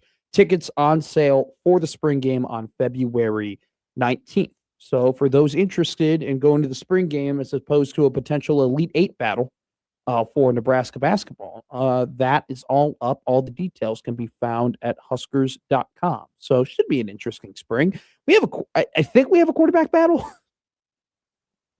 I think the most interesting thing that can come out of the spring is, number one, any story we get about the running backs, any sort of running back story of like, wow, Makai's taking a big jump, or Jamal Rule, no affiliation, has, he's here, he's taking a big jump. Like, the freshman could make an impact right away. That could be an interesting story. The other interesting story is, I think at this point we're all kind of okay with the fact that Anthony Calandria is going to be the quarterback, and I think we're all assuming that Anthony Calandria is going to be the starting quarterback of the team. But what if TJ Lateef from his last game all the way into the spring takes a big jump and he actually improves, and maybe he has a good enough spring where we go, wow, this might be a battle heading into the fall. Or the other story might be Calandria is much better than we thought, and he's definitely going to be the starter. Could be either or. So spring football going to start on February 21st, which is only, 10 days away. So we're 10 days away from talking about Nebraska football, Josh Hodson. How do you feel about that? How do you feel about all the press conferences and articles and think pieces? No. And wait until we get to the open practices. That is just a bunch of guys stretching for 25 minutes. Are you really excited to watch some videos of Lonnie Teasley and Jeep Wade yelling at their offensive linemen? Wait until we get the first Claude and Puma picture. A huddle of guys in a weight room. No! Wait until we get we should make a odds board, right? Like a Deadpool, if you will, of the first reporter to tweet blank player looks the part. Who is the first reporter to be like, this player looks the part? And then who is that player that will be tweeted about the first time of that saying? It's got to be Calandria, right? No, I'm going to say Malcolm Simpson. Okay. Because he's a big guy and he's a 4-star D lineman that they redshirted this year. I will put my money that our guy, Evan Bland, takes a picture of Malcolm Simpson and tweets out, he looks the part. That is my money. Who would you put? By the way, Evan Bland we will have Evan Bland, or I have to talk to Evan Bland first, but my hope is that we have Evan Bland on the show as Husker baseball season goes on, because he's the man when it comes to Husker baseball. Who's your pick? I think Malcolm Simpson's a good pick. By the way, I'm saying this. I am excited. I really hope that there's one thing that comes out of spring that we can fully take serious. I mean, it's going to be interesting. This spring is going to be interesting from the perspective of there will be, a moment or a press conference clip, or there will be some noise or reports that a certain guy has taken strides. Who was your pick? Malcolm Simpson. I'm going to go Dylan Berryman. Okay. Oh, yeah, the 2026 four-star. Is he going to be there for spring? I don't know. Maybe not. Pick another one. Okay. You can say Danny Odom. Danny Odom's going to be an early enrollee. Okay. He's going to be a big four-star guy. Yeah. I'll go him. Okay. Danny Odom. I like that. I think this spring will be interesting from the reaction of the fans, because what is the reaction from the fans when the first time we hear that a certain guy's having a great spring? Is that reaction going to be, wow, this guy, I'm excited. This is good. Like, we need that guy to be really good. That's encouraging to hear. Or is it going to be, man, who cares? Man, you've told me this about so many players and none of them panned out. I don't want to hear it. You told me Quentin Ives was going to be awesome at running back. He barely even played. You told me Jeff Sims was going to be an NFL quarterback. He didn't turn out to be that. All we heard was Riley Van Poppel. He could be an all Big Ten guy this year. That didn't pan out. Like I'm very curious to see, because this is an offseason where we've gotten the vibe that people aren't going to buy into as many words, but what actually happens when the words come? When there's video, when we actually see some like clips and B-roll, and we get the first tunnel talk, right? What happens when that first tunnel talk drops and we hear, hey man, Cam Lenhart in this 4.25, maybe he was out of position. He's a true edge now. He's looking good on the five. Like what happens? What is the reaction when the tea leaves start to drop? Because there's been a lot of talk. Well, I'm not going to buy in as much, and I'm not going to, all that stuff. But then what happens when that actually starts to occur? What happens when there's a secret video of Anthony Calandria rolling to the right and dropping a dime to Quinn Clark? What do we do then? Do we stick to our word and say, no, I'm not going to buy the words. I'm not going to buy the hype. I'm not going to drink the Kool-Aid. But then all of a sudden you're saying, man, maybe that Washington game is gettable. Now, no one would agree to this. No one would. But if Nebraska went to like Michael Bruntz and said, hey, stand at the top row of the stadium. Sure. Hit record on your phone. That would not happen. We'll give you a juicy nub. No. And then you tweet it out like we didn't know. And get the people excited about our QB. No, that would be nobody would agree to that. No one would agree. And that would be a direct violation of a lot of things. I'm not sure I wouldn't be able to go, oh, that looked nice. I think it what you're talking about, what it might more accurately be is like if they did that with a burner account and not with like an actual media reporter. Okay.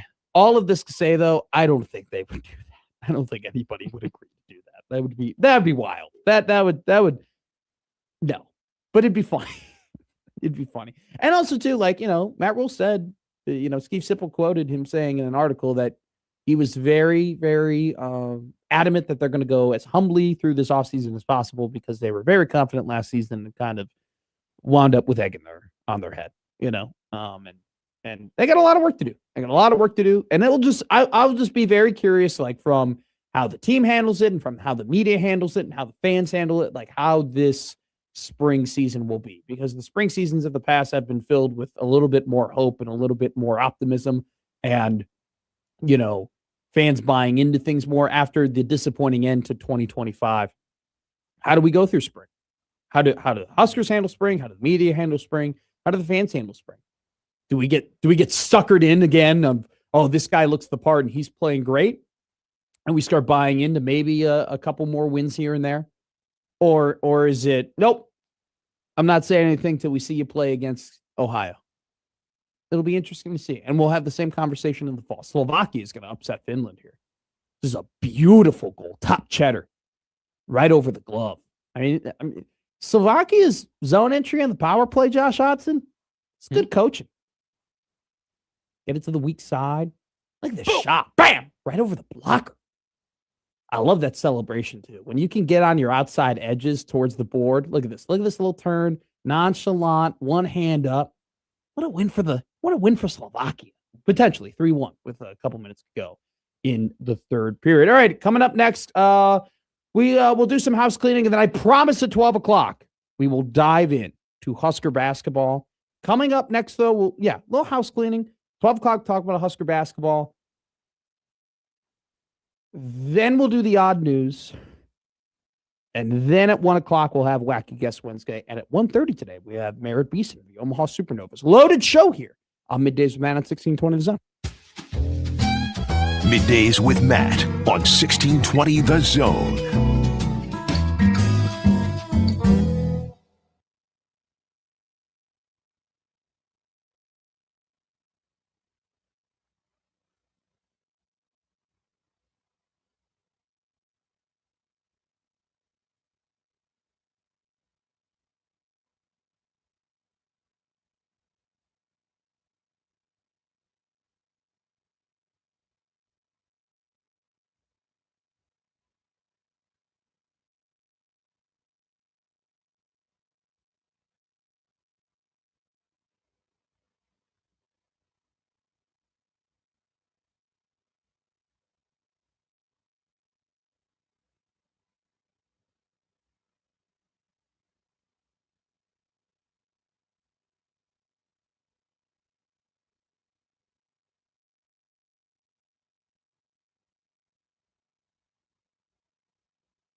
Now back to Middays with Matt on 1620 The Zone. Housekeeping? What kind of hotel is this? Housekeeping. Couple things go through here. Middays with Matt. Hey, Creighton women's basketball also in action tonight. I want to give a shout out to Creighton women's basketball head coach Jim Flannery, friend of the program, friend of the show. I don't want to steal bits here. Creighton women's basketball, young team. We've mentioned it a lot, right? Plenty of freshmen on the squad. They've won 5 of their last 6 games, 4 games, 1 in a row. They're playing tonight on the Peacock at 6:00 against Connecticut on the road. I'm hearing good things. Obviously, Connecticut's awesome. UConn is UConn. It'll be interesting to see this game tonight, though, because the last time these two squads played was the pink out game. UConn ended up winning that game 95-54. So let's see what, that game was all the way back in January 11th. So it's been a whole month now since they played that game. And since that game, Creighton women's basketball has had their best stretch of this season, especially in Big East play. So let's see what that game looks like tonight. Going ahead, like we mentioned, baseball begins this week for red, black, and blue. Nebraska Creighton baseball begins. Nebraska baseball begins. Nebraska baseball will be on national TV against UConn. Creighton baseball Connecticut on the road against St. Mary's. Today, the Summit League preseason poll came out for baseball. The Omaha Mavericks picked to finish second in the Summit League. So congratulations to Omaha men's baseball. Hopefully they can turn that into potentially a NCAA tournament berth by winning the Summit League. So they begin their season this Friday as well. They will play Arizona State. We were talking about pettiness, right? Earlier before we got into spring football and everything like that. The reason why I brought that up is it was Jake Davis wig night at Illinois in Champaign yesterday. Oh, okay. Fun. And Wisconsin ended up winning the game, right? And so it's kind of like a fun night, but when you have a promotional night, I don't know, there's a vibe of like, oh, we're going to win this game. It's going to be a celebration. Like they gave out all these wigs and all the students were wearing wigs, right? Like during the game. Well, after his team's probably biggest win of the season, and one that Wisconsin needed because they're firmly on that 9-10 seed line, Greg Gard, the coach of Wisconsin, grabbed a wig, put it on his head, and went into the locker room and started celebrating with his team. So I love it. I kind of love the, it was their promotion night. It was this big party for them. Screw them. We're going to put the wig on. We're going to go ahead.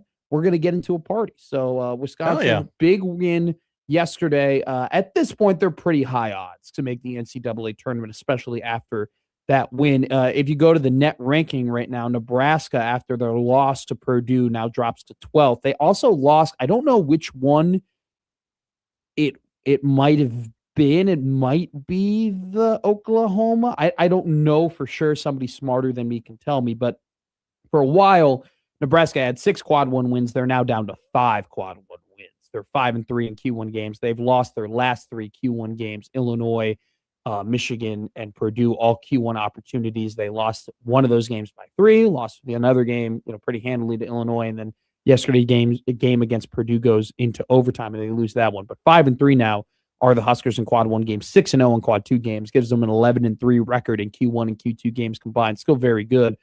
Maybe want a couple more Q1 wins. We'll see what Bracket Matrix has to say about the Huskers. Ken Palm has the Huskers to 14th. Now, granted, Ken Palm hasn't loved the Nebraska Cornhuskers this season. I mean, we have talked about how great their defense is all season long, and according to their ratings, they're only 10th in the country. But still, 14th in Ken Palm, still nothing to sneeze at. I'm assuming, so on Bracket Matrix heading into the game, Nebraska was the last 2 seed. Purdue was a 3 seed. Now, Kansas was the top 3 seed, but this was updated after they had already beaten Arizona, so that their win against Arizona catapulted them to be the top 3 seed. So we could potentially see a shift from the Kansas Jayhawks, who have won 8 games in a row, to maybe becoming a 2 seed in Nebraska, falling down to the 3 seed line. We've talked about this before. 4 seeds or 14 seeds this season are going to be pretty good. North Dakota State, Troy is a team. Now, something to keep an eye on, the Big West champion, whether that be Hawaii or Irvine, that could end up being a 13 seed this season, which would be big because those two teams are really, really good.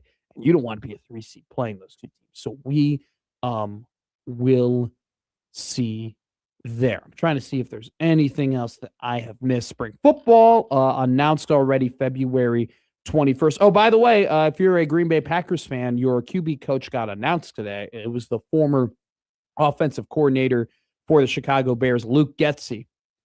Good luck. Have fun. By the way, too, the Las Vegas Raiders hired the assistant special teams coach for the Green Bay Packers to be their special teams coordinator. Why? Do they, I'm sorry, do they not listen to Joey Colbert in the morning? Apparently not. It was I'm trying to see here who the anyway.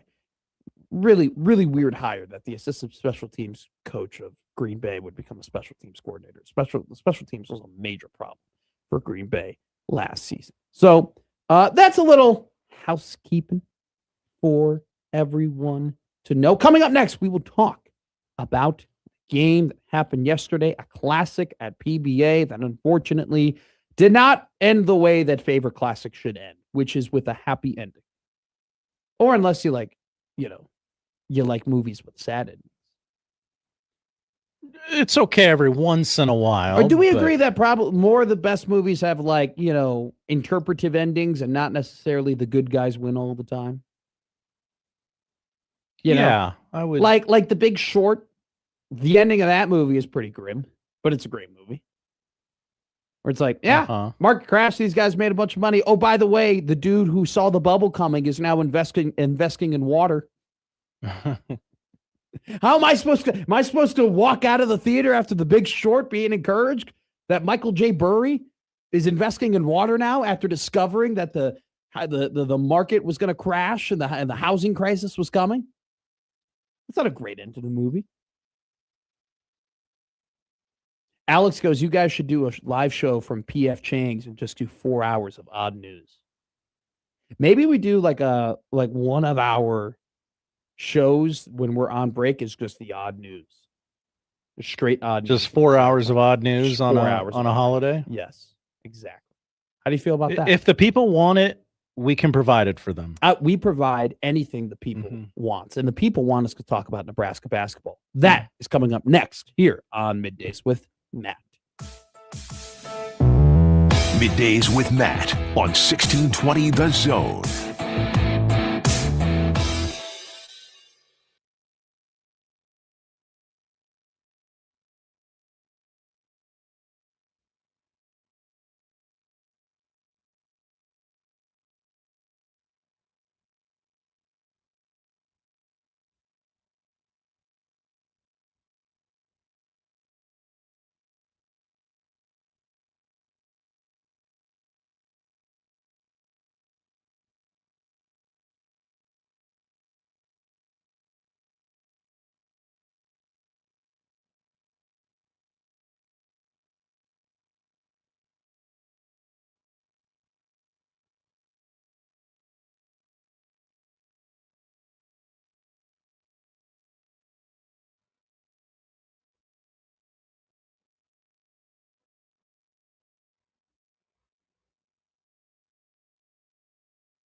Now back to Middays with Matt on 1620 The Zone.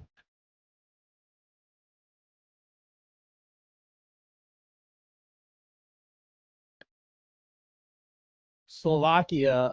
Oh my God. Oh, yeah, it's gonna kick the fucking Josh Johnson. Oh, big save. Oh, big save. Again, he scores. Slovakia wins.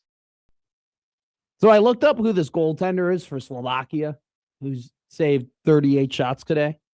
And I was I first believed it was this guy who I know who he is. Because he plays for the Chicago Blackhawks. It's like Adam Hagen is his like name.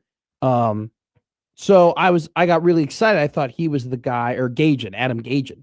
And I thought he was the guy in net for Slovakia. That's not the case. It's this guy, Samuel Lavage, who plays for Iowa in the American Hockey League. This guy's playing out of his mind right now. And Finland, who definitely had a shot at winning a bronze medal, is probably going to end up losing. They're going to lose this game to Slovakia. They haven't medaled in the men's Olympics in hockey since 2002 in Beijing. So could be a pretty big development for the country of Slovakia that they got a little bit of a hockey club. Tomorrow, the USA will play their first game. I think 2002 Olympics would be in Utah. Is that? Well, I'm just reading what it said here on Google. Okay. Well, 2002 Olympics. Beijing would have been 08. Okay. Good call. Anyway, though. So either way, long time for Slovakia. USA plays their first game tomorrow. We have a text in here, 429511620. That is tomorrow. Yeah, go ahead. Is the number. It's also, if you want to call in, 429511620, the Prairie Flower Casino hotline. Prairie Flower Casino, play longer with more. John texted in. Hi, John. A picture with Bill Moose. Whoa. By the way, John, you get an idea of what your listeners look like, through their text and what they say to you. Mm-hmm. I didn't think John would look that way. John is I'm just saying. Well, just like when they listen to us on the radio, they think they know what we look like. Yeah, no, he's a sharp guy. John looks like the type of guy that he owns his own business, like he's. Is this John No H, hates basketball? No, this is John with an H. Oh, okay. He's got nice glasses, got the Ray-Bans, got a nice blazer on. John's got a good stylist, good little baby blue on dark blue. Oh. He's with Bill Moose. Bill Moose is a wide guy. Yes. Good frame, really big head. Bill Moose has got a massive noggin. Got to hold that brain. Really? Well, sure. John goes. So if you call a guy wide, you gotta say something nice about him too. No, I said wide frame is a compliment, especially from broad shoulders. Dude, he does have broad shoulders. You could tell that in his prime, Bill Moose was a hoss. Bill Moose could move some weight around when he was a young whippersnapper. So John is standing next to Bill Moose. Moose is a good, I want to say, 4 inches taller than John, and John writes in, I'm 5'10", and then parentheses he goes, just like every other guy. Which, by the way, we have a good email here from Kevin. That comes from John goes mailman, but close. Does John own the USPS?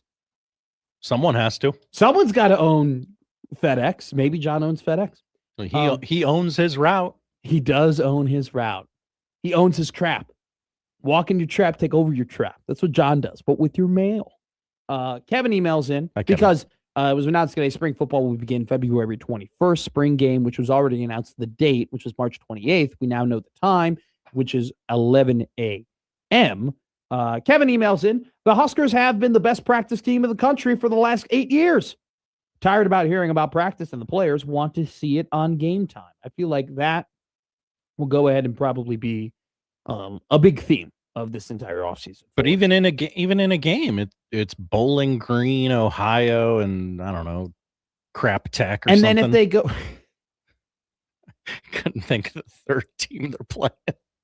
I haven't memorized it yet. Crap Tech. Crap Tech. Can we make a logo for Crap Tech? You're talking to two guests before the show's over. We can have a Crap Tech graphic. By the way, that's so mean to forget about North Dakota. Like you forgetting Tomato. No, it's not. North Dakota is somewhat respectable.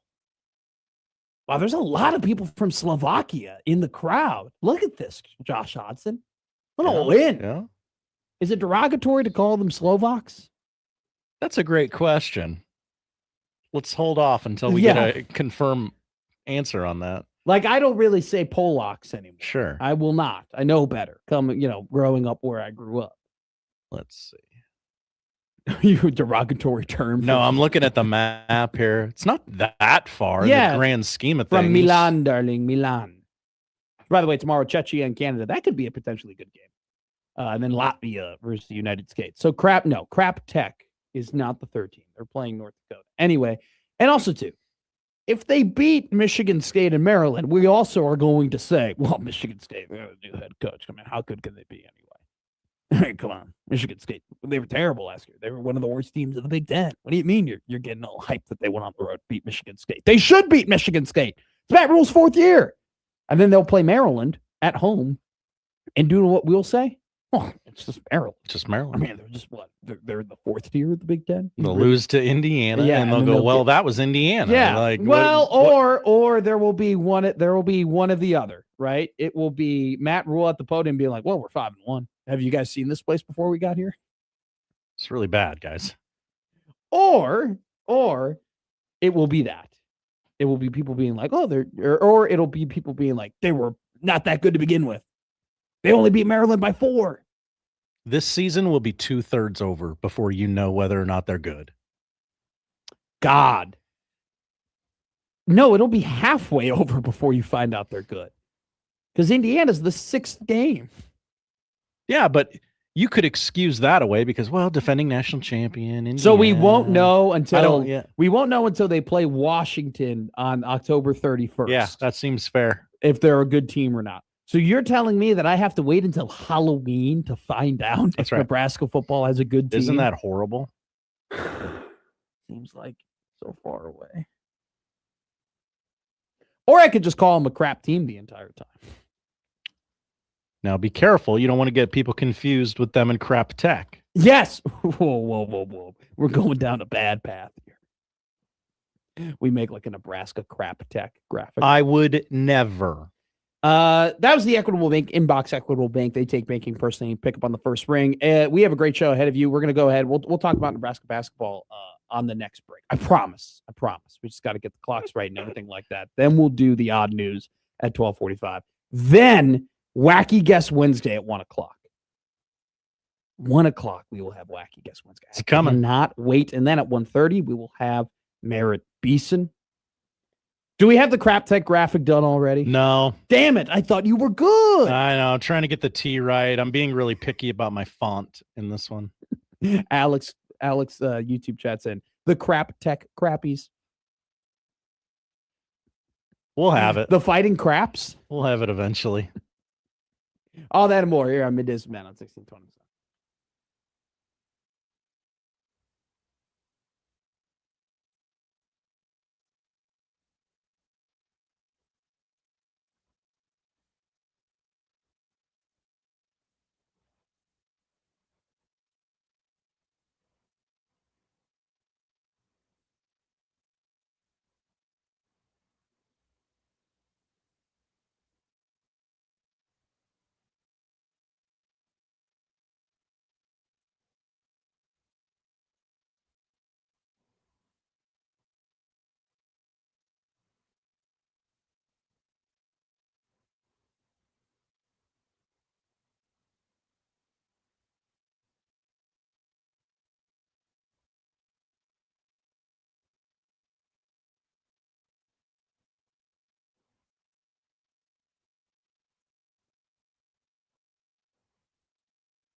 Now, back to Middays with Matt on 1620 The Zone. My tabs are a mess right Yeah, how many you got? now. I have like 45.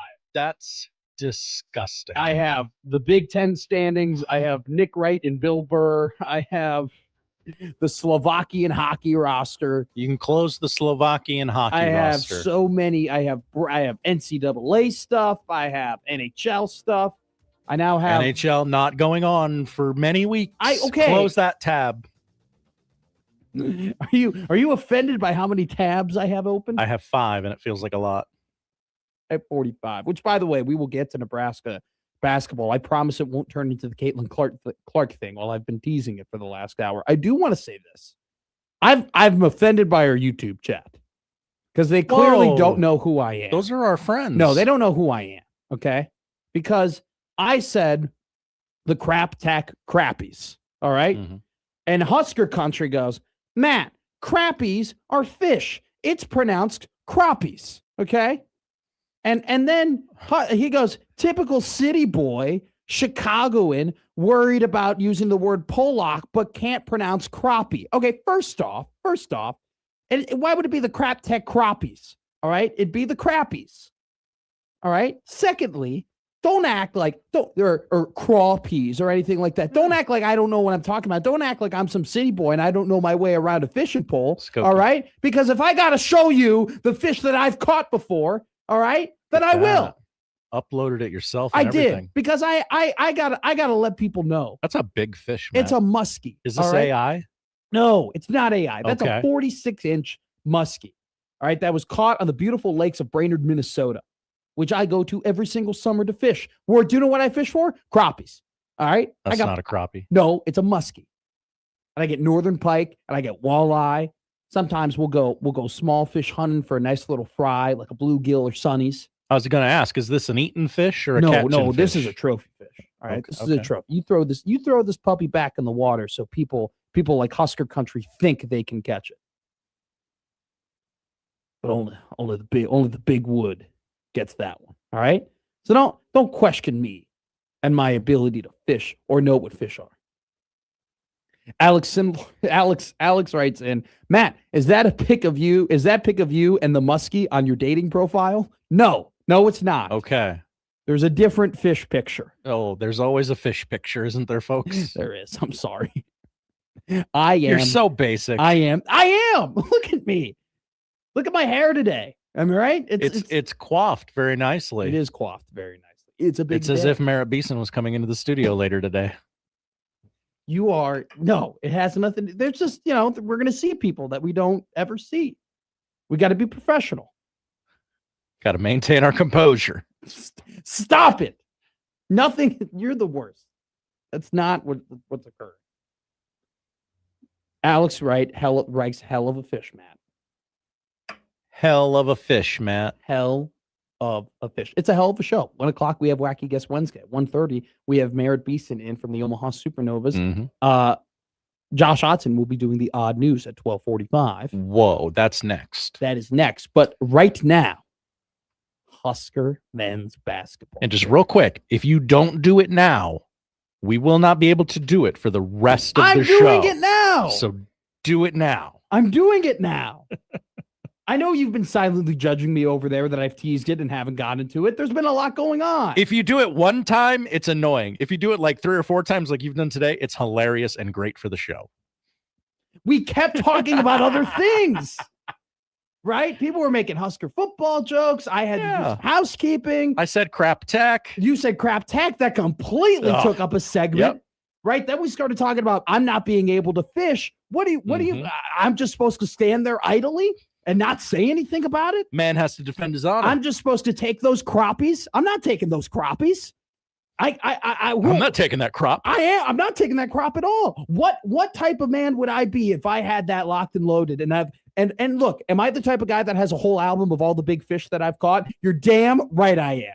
You're damn right. What's the point of fishing if you don't take pictures and brag about the fish? What's the point? Well, okay. You think fishermen just do this to just not document it and throw the fish back? Get away from their wives. Well, we do golf now to do that okay. too. You really do you hate your wife if you love to golf and fish? Bold question. Charles goes, crush beers. Sure. I didn't really start drinking while fishing until I was 21. Very responsible of you and legal. Exactly. All righty, let's talk about Nebraska basketball. Yesterday, something occurred that we really haven't seen all season, and that's Nebraska basketball just objectively did not play well. Like, just straight up. 14-1.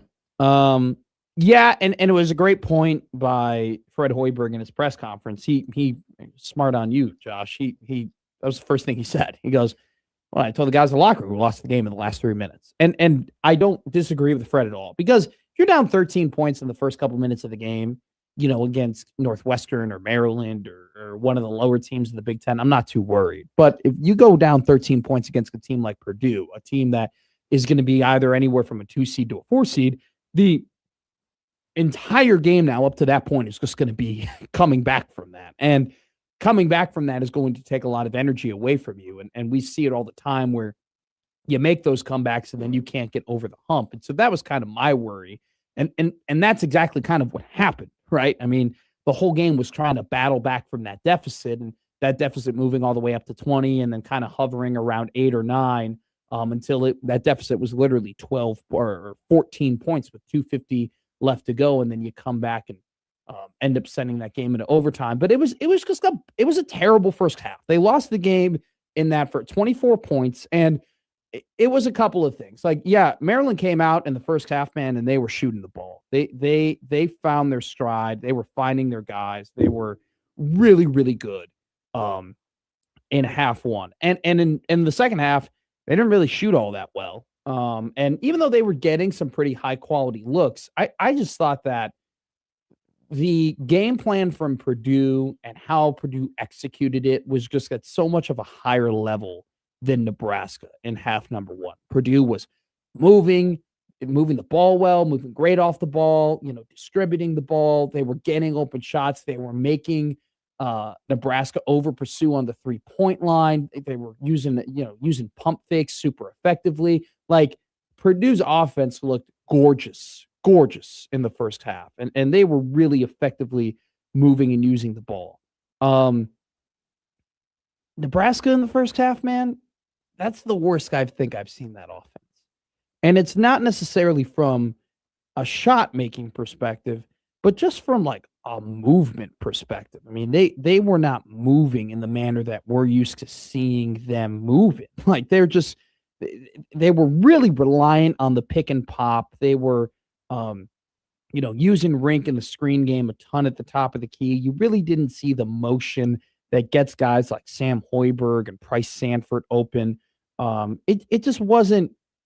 I was just watching them in the first half, and they went ahead and shot 32% from the field in the first half, 4 of 16 from 3. It just wasn't the type of offense you're used to seeing from Nebraska. And then on top of that, they were getting dominated on the boards. And that wasn't just a first half thing, which, by the way, they did get out rebounded 9-2 on offensive rebounds in the first half, but just a game thing in general, right?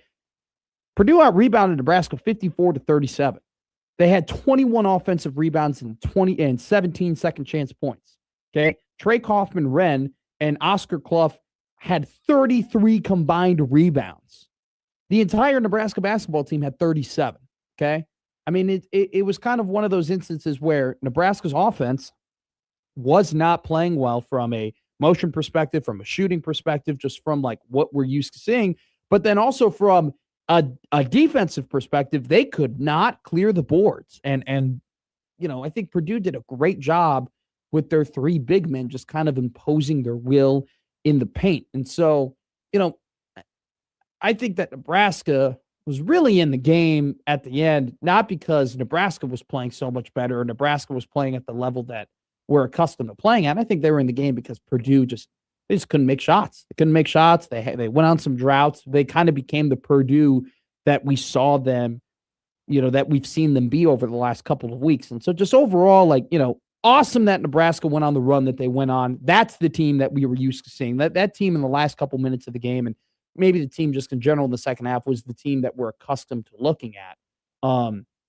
But this game, they were in it a lot because of Purdue's shortcomings and late game situations. And, to Nebraska's credit, though, the Boilermakers opened up the door and Nebraska walked through it and very well could have won that game. But just in general, I don't look at this game other than, they didn't play well.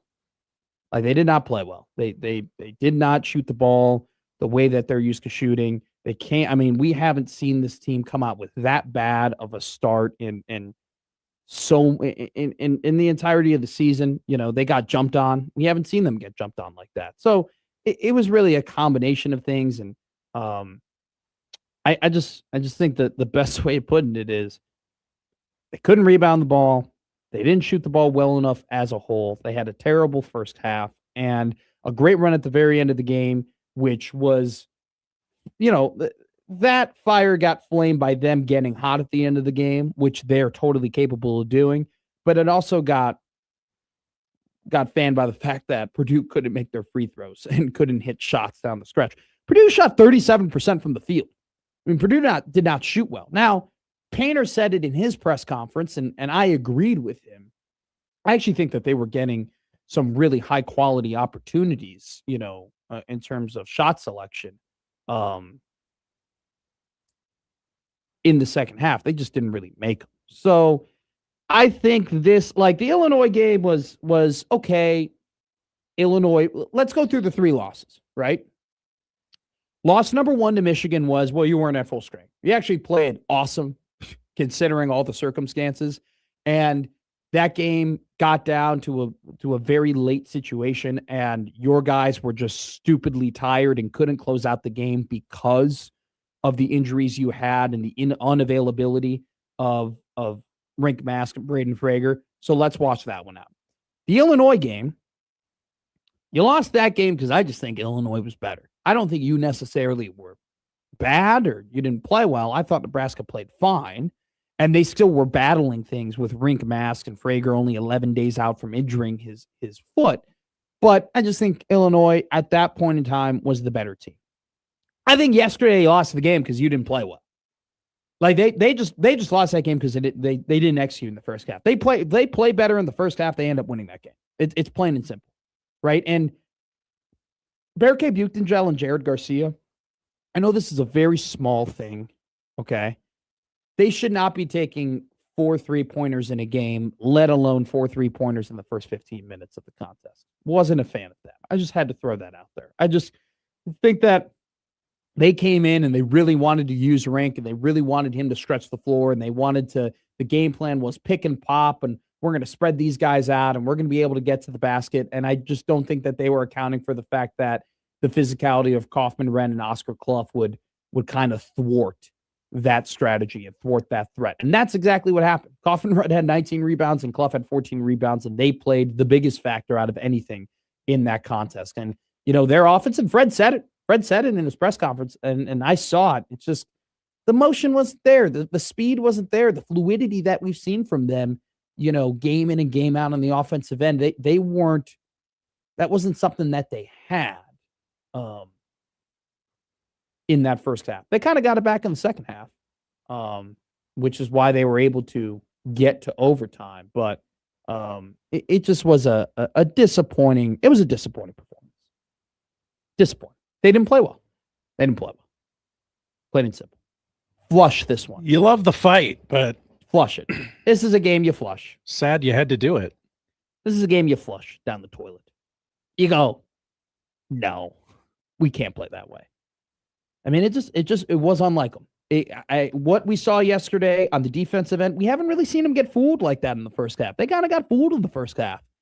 Like, there were some real open shots and really good opportunities, and them just off on rotations and slow on rotations. We haven't seen that happen with them. We haven't seen a team come out and go ahead and bang, 14-1. We haven't seen that happen. We haven't seen it happen where you're watching the Nebraska offense and you say, wow, they're kind of slow.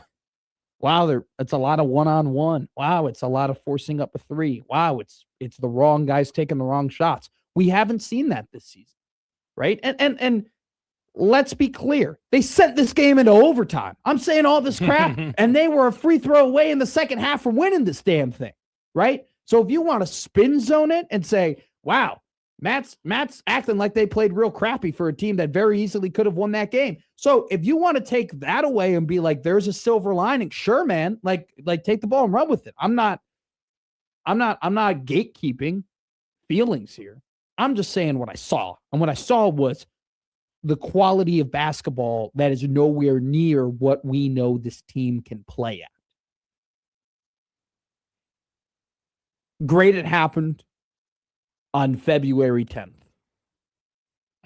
If you're going to go, though, where we know where you can go, don't let it happen again. Plain and simple. Okay. Right? Mm-hmm. Like, I think there's, and this is great, by the way. It's kind of this little point I'm about to make here, like in its entirety and in its health is a great thing to have. But there's two different conversations of like Nebraska compared to the rest of the country and Nebraska compared to what we know they can accomplish, right? So like compared to the rest of the country, these are first world problems, right? These are great problems to have. Hey, you only, why didn't you win in overtime against the number 8 team in the country? Hey, you lost a close game to the number 5 team in the country. Hey, you battled until, and we're sitting here and I'm looking at it as, well, if you're going to make the Elite 8, you got to beat these teams, right? But for the rest of the country, they would kill to be 21-3 on February 10th, third place in the Big Ten, losing and competing and being very close to beating some of the best teams in the country, right? So there's kind of like there's the balance of, look, I'm disappointed that Nebraska played the way that Nebraska played, and I'm disappointed that they, their inability to come out and perform right away on a very big night cost them the game. There's also the balance of like, I there's not a whole lot of situations I would trade to be in for where Nebraska is, right? Because Nebraska's in a great situation. Nebraska's going to go to the NCAA tournament. They're probably going to be a top 3 seed. They're playing tough, close, competitive games against teams that very well can win the national championship. Like this is where you want to be, right? You want to be in these situations. You want to be a top team. You want to be in the conversation of playing for the Elite 8 and playing in the Final Four. But then there's also now the Nebraska solo expectation, which is like, all right, guys, you got to win these games. Got to win these games, right? Because right now we can sit here and we can celebrate, right? Hey, you're playing great basketball, and hey, you're competing against the top teams and top teams in the country, and tough loss, but hey, you didn't have your 2 best players, and hey, tough loss, but hey, maybe they were just better than you, but hey, tough loss, but hey, you sent it to overtime. We can say all that stuff right now in February, but when we get to March and you're potentially playing in the Sweet 16, you ain't gonna go, hey, tough loss. It's gonna be okay. We'll get them there is no next time. So like you get where I'm saying at, Josh Hudson? There's a balance. There's a balance of like, how do you like having high expectations for this team and expecting a lot out of this team and wanting them to win these games because they can make a deep run in the tournament. But then there's the also of like, hey, look around at how lucky you are to be alive right now. History's happening in Lincoln, and they're having one of the greatest seasons in team history. It's an interesting conversation to have, right? If this was a station in Lawrence, Kansas, we would be having a very different discussion of, you got to win that game and you can't come out. It's inexcusable, for a team like that to have a bad start.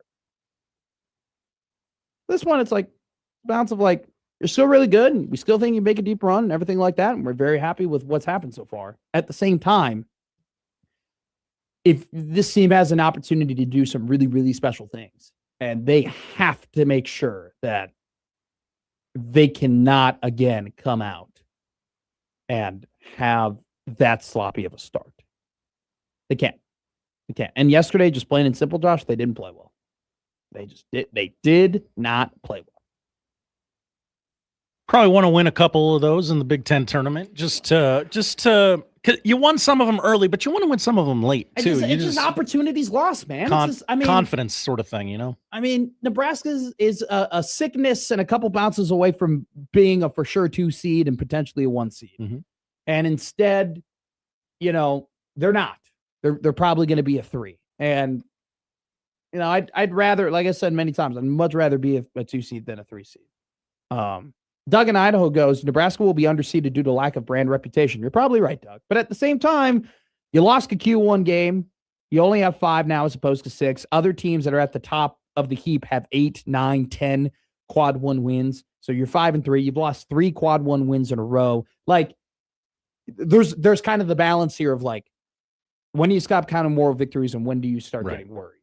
And I'm not worried yet. But if Nebraska has 2 more quad 1 win opportunities and they lose both of them, okay, then maybe this team doesn't have the peak that we think it has. I'm not there yet, though. I'm not there. They played bad. It happens. Taking and run with it. Alrighty, coming up next, the odd news with Josh Odd's son here on Middays with Matt on 1620 The Zone. Middays with Matt on 1620 The Zone.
And now we've reached the point in the show where Josh Odson reads the peculiar, the bizarre, the comical, the odd news with Odd Son. Odd news, Odd Son. See what we did there? The odd news with Oddson. All righty. The best segment in all of Omaha radio. Whoa. The odd news with Josh Odson. Josh, well, what do you have for us? How about a little Olympics update? Yes, big one. We go to the slopes where Norway's, oh boy, Sturla Holm Lægrid was struggling with he was struggling this week while preparing for the biathlon at the Winter Olympics. In what way was our friend struggling? Well, he it's always a grueling thing to medal in the Olympics. Takes a lot of personal sacrifice and whatnot. I don't know. I think breakdancing is kind of pretty capable of medaling. Just kind of go out there and rip it. Yeah. See what happens. You don't think I could medal in breakdancing? I would love to see you try. Have you seen me on a wedding dance floor? I have not. No, you haven't. Looking forward to it this summer. Where I'm not going to Nick Grimm's wedding. Oh, that's right. You weren't invited. Don't act like you don't know. Continue, Josh. Well, he ended up winning the bronze medal. Cause for celebration. Yeah, absolutely. Congrats. However, he used the post-medal interview to make a stunning confession. Oh, I saw this. That he had cheated on his girlfriend and wanted to do whatever he could to win her back. Now that's a grand gesture. Hey, you just won the bronze medal. How do you feel? Carla, I love you, baby. I'm coming home. This sounds like a mid-2000s comedy movie. It does. Oh, good pull. I realize that this is the woman in my life, and I can't live my whole life keeping it a secret from her. My only way to everything and put everything on the table and hope she can still love me. I've done that for her, and now for the whole world, I have nothing to lose.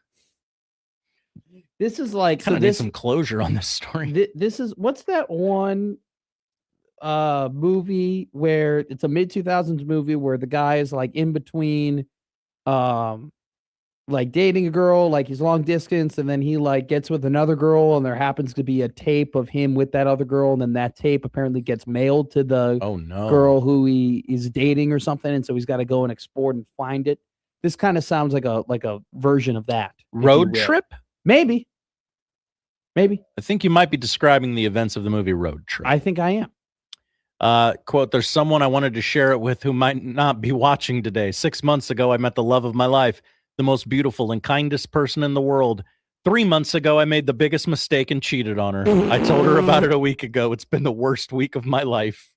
It is Road Trip, by the way. I had a gold medal in my life. And oh my God. All right, stop reading this. This he is just ridiculous. keeps talking. Stop. I can't. I thought you were done talking about this man. Well, stop it. Well, I'm trying to see if it worked. Okay, continue. Continue with the next one. We wait to see if the public plea. Okay. We go to, I don't know where, this is in Washington. That's right.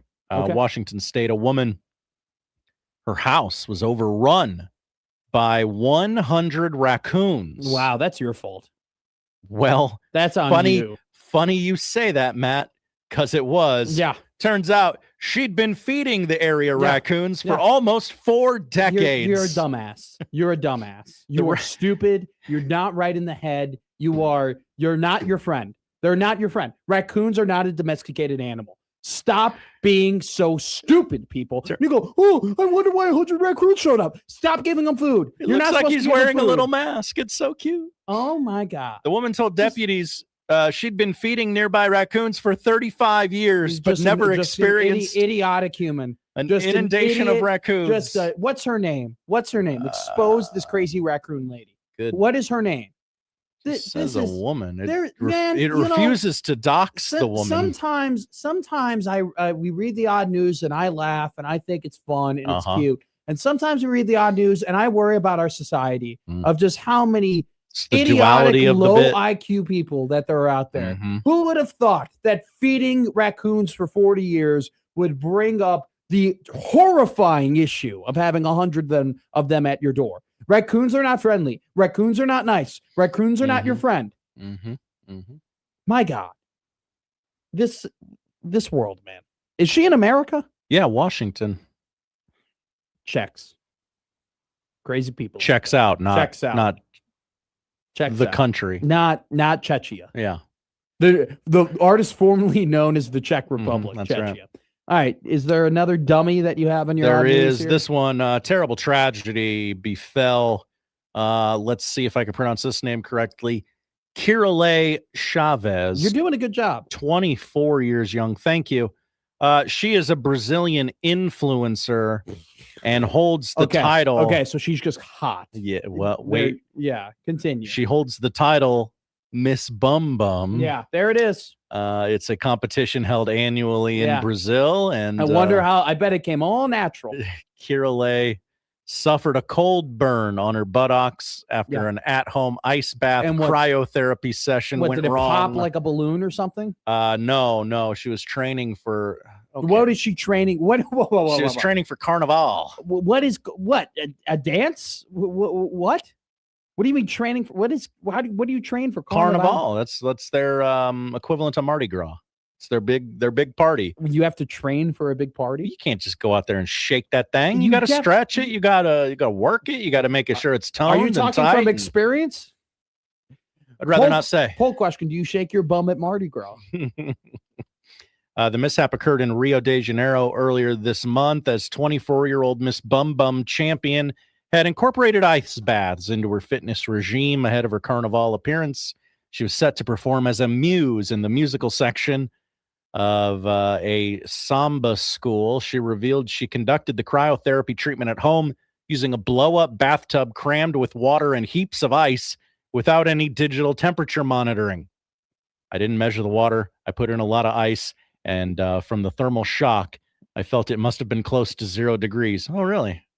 You think so? Mike goes, can you provide footage of these bums? Make room for daddy. She explained she remained immersed for far longer than advised, which led to a cold burn on her backside. The 24-year-old bum said she opted to experiment with cryotherapy as a method of conditioning for Carnival's grueling demands. I hope our future guests decided not to tune in a couple minutes before they go live to see what we're talking about here. That is a burn. Wow. It's not your fault. Looks a lot like a handprint. Wait, you're looking at it? Yeah. Wait, I want to see it. I didn't know there was. Come on over. Oh, that's a bum. That's Miss Bum Bum, all right. Huh.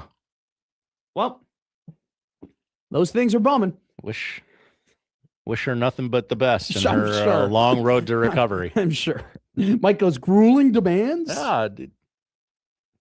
All right. You got to shake that thing. This speed skater for America set the Olympic record. So good for that guy. Talk about a bum that is effective, that pushes you to victory, and not necessarily Carnival, but the Olympics. Coming up next, it's the second best segment of all of Omaha radio, Wacky Guest Wednesday, here on Middays with Matt. Middays with Matt on 1620 The Zone.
Now back to Middays with Matt on 1620 The Zone.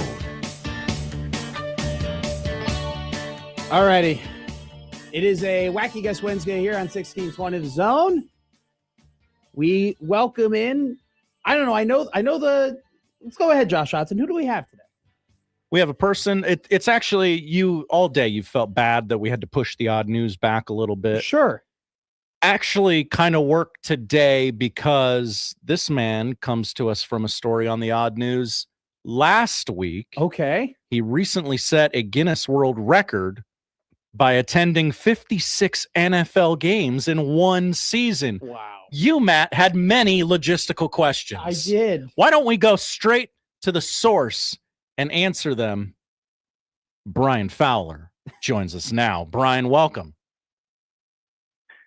Hello, guys. Thank you so much for having me. Do I have the honor of being a wacky guest? Yes. Is that what this is? Yes. I'm a wacky guest? Yes. That's so cool. This is a segment, Brian, where I allow our producer Josh Hodson to pick somebody who is of interest, who does interesting things that we may not typically have on the show, but we can talk to and find out more about their life and what they do. And I guess you have qualified because you have done not what I would consider a wacky thing, but quite a let's just say I mean, it's an impressive. You went to 56 NFL games, dude. This is what inspired you to do this? Yes, it was very ambitious. Yes, that's perfect word. I'm a huge NFL fan, obviously, and I'm a diehard Raiders fan. In the last few years, I've been attending Raider games home and away. I had a streak of 59 games going. Whoa! But I had been vlogging the whole thing on YouTube, and I decided I wanted to do something bigger as I built relationships with other fan bases and went to a couple of NFL drafts. I really just wanted to see more, and I got the idea for going not one, but 2 Guinness World Records. So I actually got 2 this year. Whoa. What was the second one? So one was the fastest time to attend a game at every NFL stadium. Yes. And the other was the most games attended in a season, which was the 56 that you mentioned. Wow. That's incredible. Now, what are the most common questions that you get when you tell people of your feat? What are the things that people are curious about the most when you tell them I'm the guy that went to 56 NFL games in a year? The funny thing is the most common question I can't even answer, which is which stadium has the best food? Oh, why can't you answer that? Well, I can't answer it fairly. I can say Atlanta has the cheapest food. Their ownership did something to make it family friendly. They have like $2 hot dogs and very inexpensive. So good on them. Sure. But the other reason why is because at the stadium, sometimes I wouldn't eat it all. Or sometimes I would just grab a hot dog or a burger or something quick because the Guinness guidelines were pretty strict and I was constantly worried about that. Sure. I was worried about filming and vlogging and I just couldn't add on the thing of like sampling food around the stadium. Interesting. How often do people ask you, what do you do for a living? That's pretty common too. And also how much did the whole thing cost? Sure. I think there's a lot of attention on the financial aspect, and yes, it was a lot, and I've been pretty transparent. It was around $30,000. Wow. But I'm going to be real with you. Not that. I mean, for 56 games, that's not that bad. That's not. I mean, it's a lot of money. Don't get me wrong, but for what we're talking about. Yeah, I averaged a little over $600 per game, but I was very focused. Like for the game ticket, I would sometimes buy really cheap. I would sit up high. For the transportation, I wasn't allowed to drive a car, and I couldn't have anyone drive me. Like my wife couldn't drive me to the airport. That was part of the Guinness rules. Yeah. So I could take a taxi or an Uber, but those get expensive. So I became an expert in public transportation. I was taking light rail, buses. Anything I could. $1.75 to get somewhere is much better than $50. Was there a city or a stadium in particularly you might be able to tell our listeners about that you can kind of hack in terms of public transportation, or you might be able, it's more efficient to do public transit? There are quite a few actually that from the airport have trains directly in. Minnesota comes to mind on a lot of levels. I love the stadium. I love that fan base. But when you arrive at the airport, you can literally step on a train and take it directly to the stadium. Wow, Seattle's like that as well. There's a few others, but if you just research a little bit before you go, you'll find that you could actually move around most of the cities fairly easy, and some of them are a big pain. Sure. Like Buffalo's a pain, Kansas City's a pain because the stadiums are so far out. Yeah. Green Bay probably too, right? Green Bay's tough because, number one, it's not big and there's not that many hotels. And unfortunately, I went to a couple of primetime night games there, which means all of the hotels were booked 5 months in advance before I even looked into it. Ooh. So, yes, that was, you can fly in, and once you're there, they actually have bus lines around the cities on game day that make it easy to get to the stadium. Okay. But the problem is the lodging and the flights are very expensive because almost everything runs out of Chicago. So everybody's booking these flights. You know, you might get like a $500 flight for 40 minutes. Okay, so Josh and I, when we found out about you and what you did, we were trying to do the math, right? So 56 games equals there's 18 weeks of NFL play. That means that's an average of 3 games per week, and then a little bit above that, right? Do you go? So are we talking about here? You did every Thursday game, every 1 o'clock Sunday game, every Sunday night football game, and then maybe a Monday night football. What was a typical schedule for Brian Fowler? The way I summarize it is to say I basically went every Thursday, Sunday, Monday for 4 months straight. But it is more nuanced than that. I never did 2 games in one day. Wow. Because it's not really possible. I know it seems possible, but there's only 4 hours before that early game and the night game. There's only 4 hours, and there's a few stadiums that are close enough to each other to attempt it. But one of the Guinness rules is that I have to be there for the whole game, and I have to document the beginning and the end. So there's no leaving early. Wow. So that early game, when that game's over, if you try to get out of the stadium and out of the stadium area, I mean, that takes an hour right there, you know, and then trying to get to the other stadium when you can't drive means you have to take some sort of public transportation, a train, a bus or something, and getting there in time. It just didn't work out. So I never went to 2 games in one day. Yeah. Worst game you went to. But I did go. I'm so sorry. Say that again. Go ahead. No, continue on your answer, please. Well, I was just going to say that it was basically Thursday, Sunday, Monday. Yeah. For 4 months, 18 weeks, like you said, which gets you to 54. If you 18 times 3 is 54. Yeah. But there's Black Friday. I went to that, and there were 2 or 3 Saturday games at the end of the season that I went to. So a few weekends had 4, and then the very final week, week 18, does not have a Thursday or a Monday game, so that brought it back down to 56. Wow, But basically, every day on which there was an NFL game, I was at an NFL game. Worst game you attended? Oh well, unfortunately, it had to be a couple of the Raider games. There was Raiders got blown out a couple of times in Indianapolis. It was like that was a bad. It was 35-3 or so, and then the Eagles swept the floor with us a little bit. It was like 31-0, and it was one of the fastest games in NFL history. It was like 2.5 hours. Thankfully, it was because it was brutal to watch. Yeah. Okay, so we've answered a lot of questions here. You go to every Thursday, Sunday, Monday night game. We were very curious about if you left during the games or not, if you had to be there the entire time. We thought maybe you would go to a 1 o'clock game, leave halfway through, and then go to a Sunday game and hop on a flight.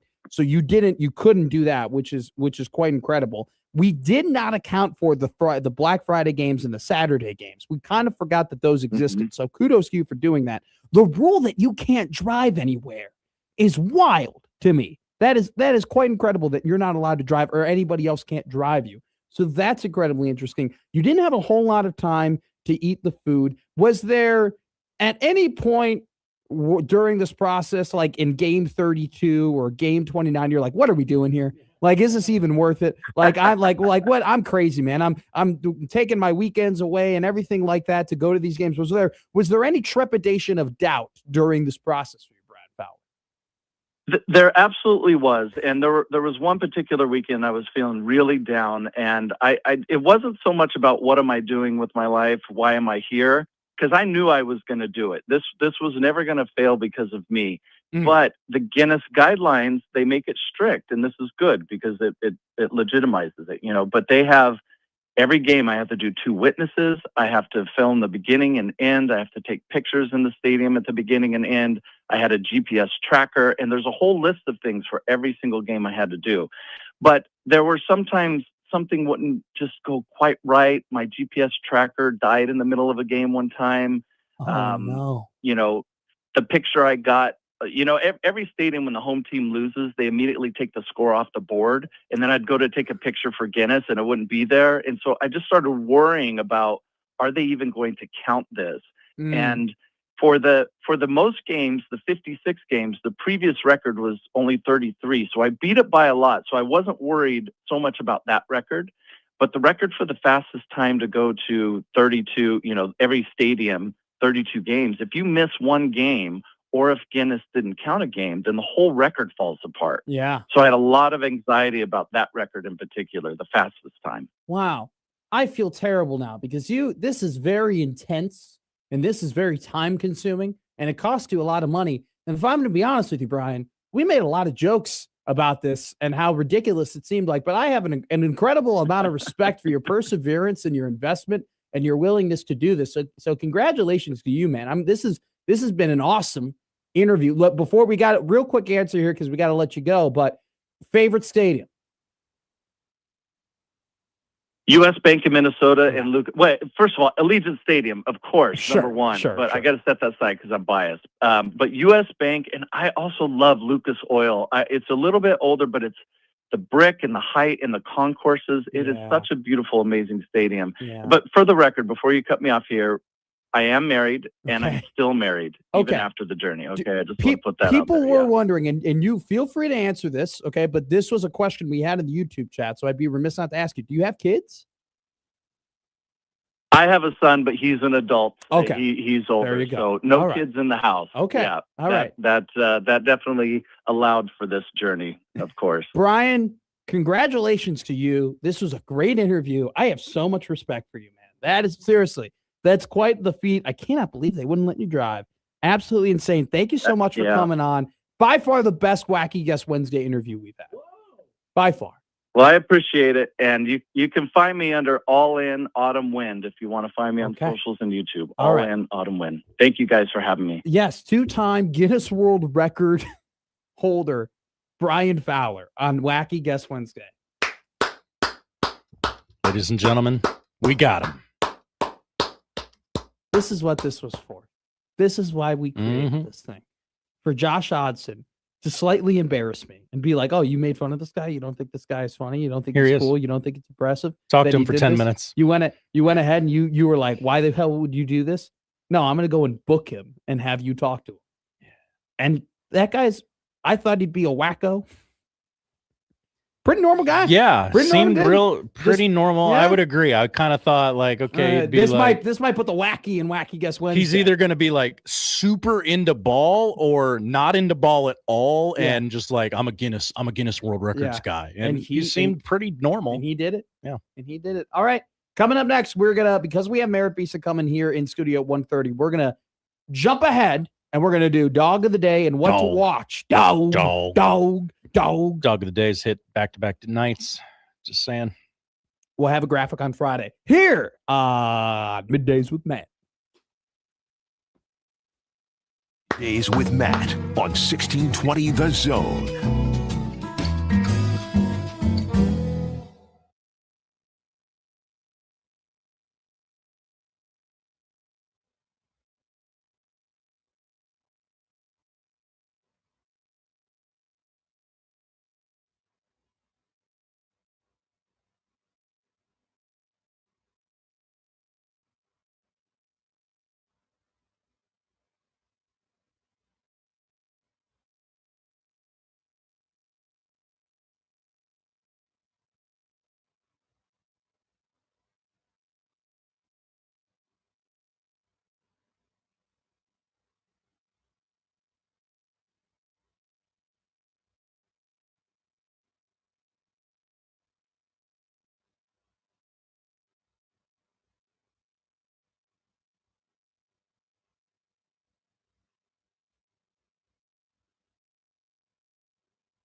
Now back to Middays with Matt on 1620 The Zone. Big day here on Middays with Matt. Josh Hodson, stop it. Sorry.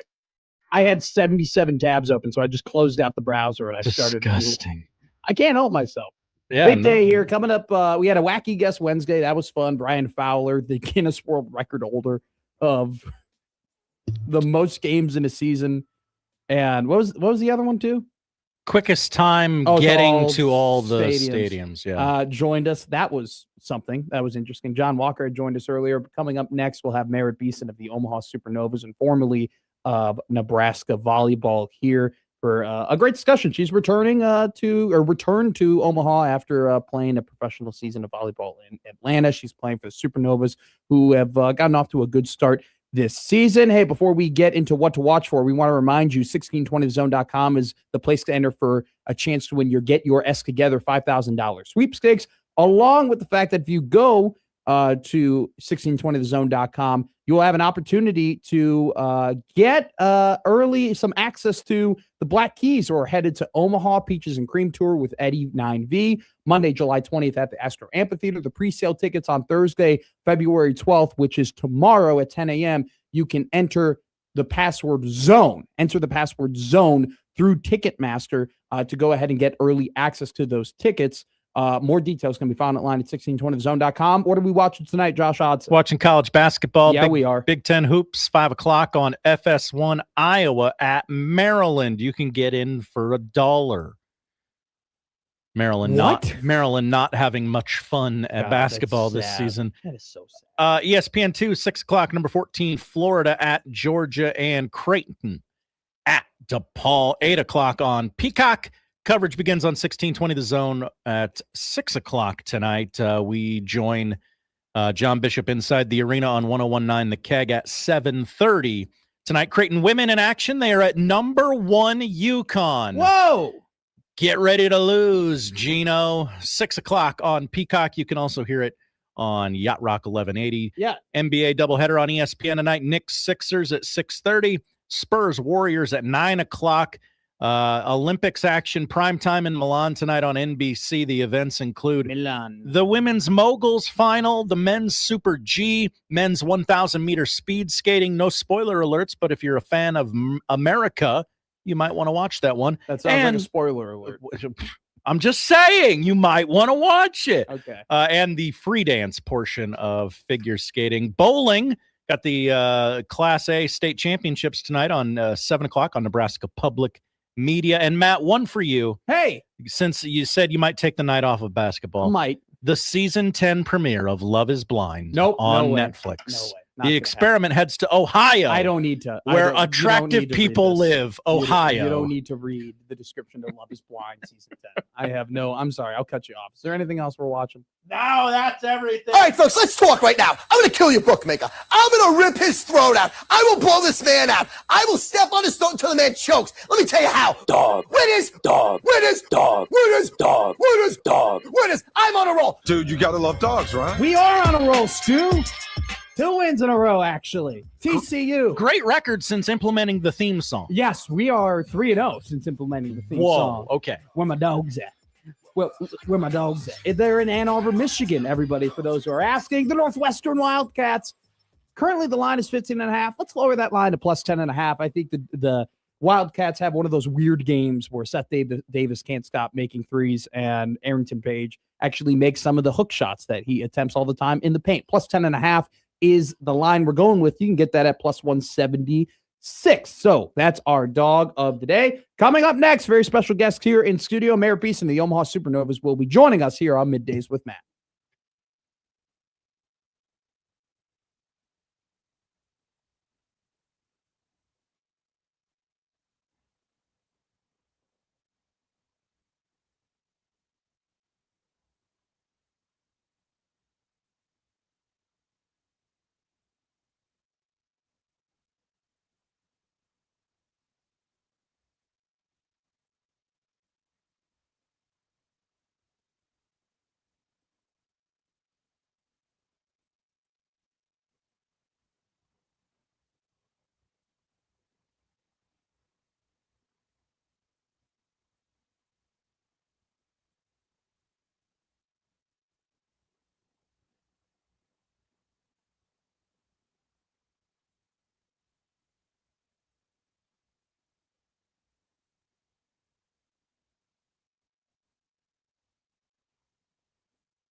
Alrighty, it's midday here on 1620 The Zone. We are joined by an incredibly special guest, former All-American for Nebraska volleyball, now here with the Omaha Supernovas. Merritt Beason joins us here on Middays with Matt. How you doing, Merritt?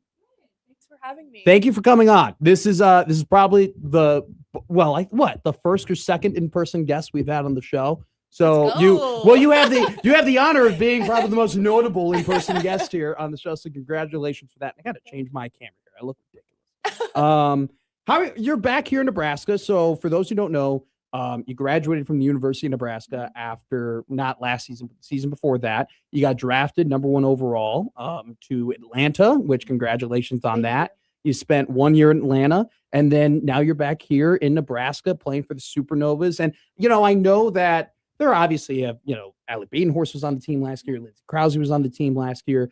There have been, a Nebraska flavor on the Omaha Supernovas, but you are not just on the team. You're a big part of the team. You're playing on the team, putting in a lot of minutes and sets and all that stuff. How's it been? How's it been being back? Yeah, it's so fun. I think Nebraska has truly become my second home. And wow. I kind of thought I was going to swear off the cold in Nebraska. Sure. I was like, okay, I'm going to go back down south and enjoy some warm weather. But I think, we all know how special the volleyball here is. Mm-hmm. So as soon as I was away, I quickly wanted to be back here. Yeah. Especially I've experienced the college side of it, but I wanted to experience the professional side Sure. of volleyball here in Nebraska as well. And so it's been great. I'm loving Omaha.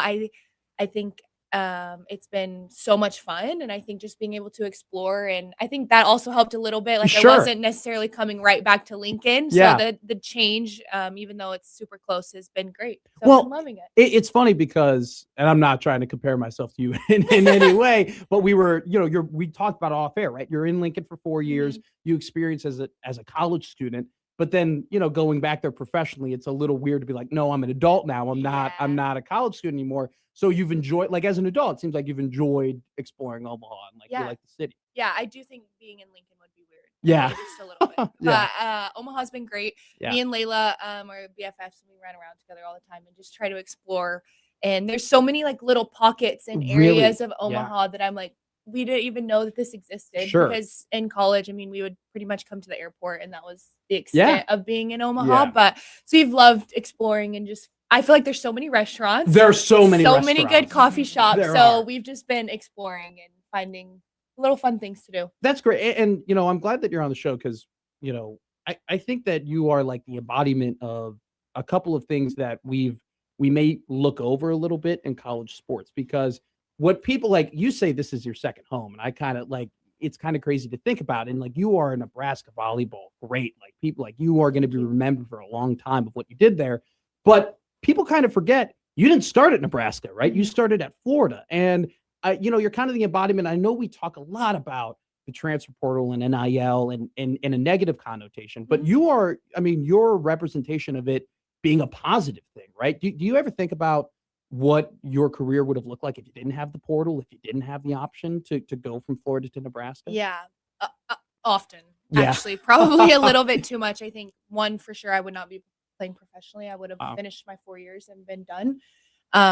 Just that's kind of where I was at with my relationship with the sport. Yeah.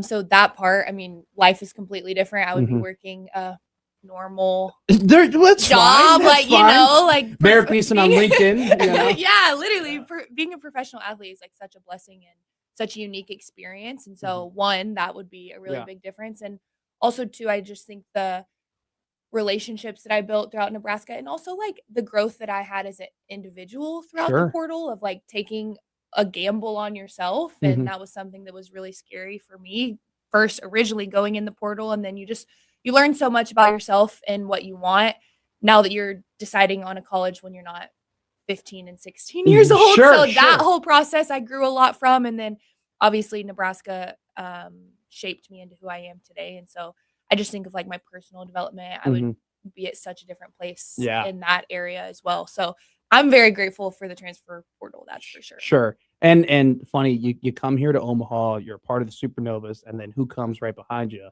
But Jon Cook, your former coach, right? How has that been with Jon? Just the interactions you guys had. And guys, I know you were only on the team for 2 years, but like you talk about the battles that you guys went through, the big games that you played in. How's that been rekindling that relationship with him on a closer level? I don't think that relationship really ever stopped when I left Sure. Nebraska. He has been a huge part of my personal career, and me and him were very close. And when I transferred, I kind of sat down with him and was just like, look, like this is what has happened at the previous school. Like this is how you're going to get the best out of me, basically, were the conversations that we had. And I have a ton of respect for him because he was so willing to like listen to us and adapt to what we needed. Yeah. And so we had a really good working relationship. Obviously, being a captain, you have to be pretty close with your coach as well. And so we talked a lot, obviously, while I was there. And then when I was going through my time in Atlanta, we kind of kept in touch. And then he like re-recruited me again this summer during free agency, which was weird, something that I didn't think was going to happen again. And then,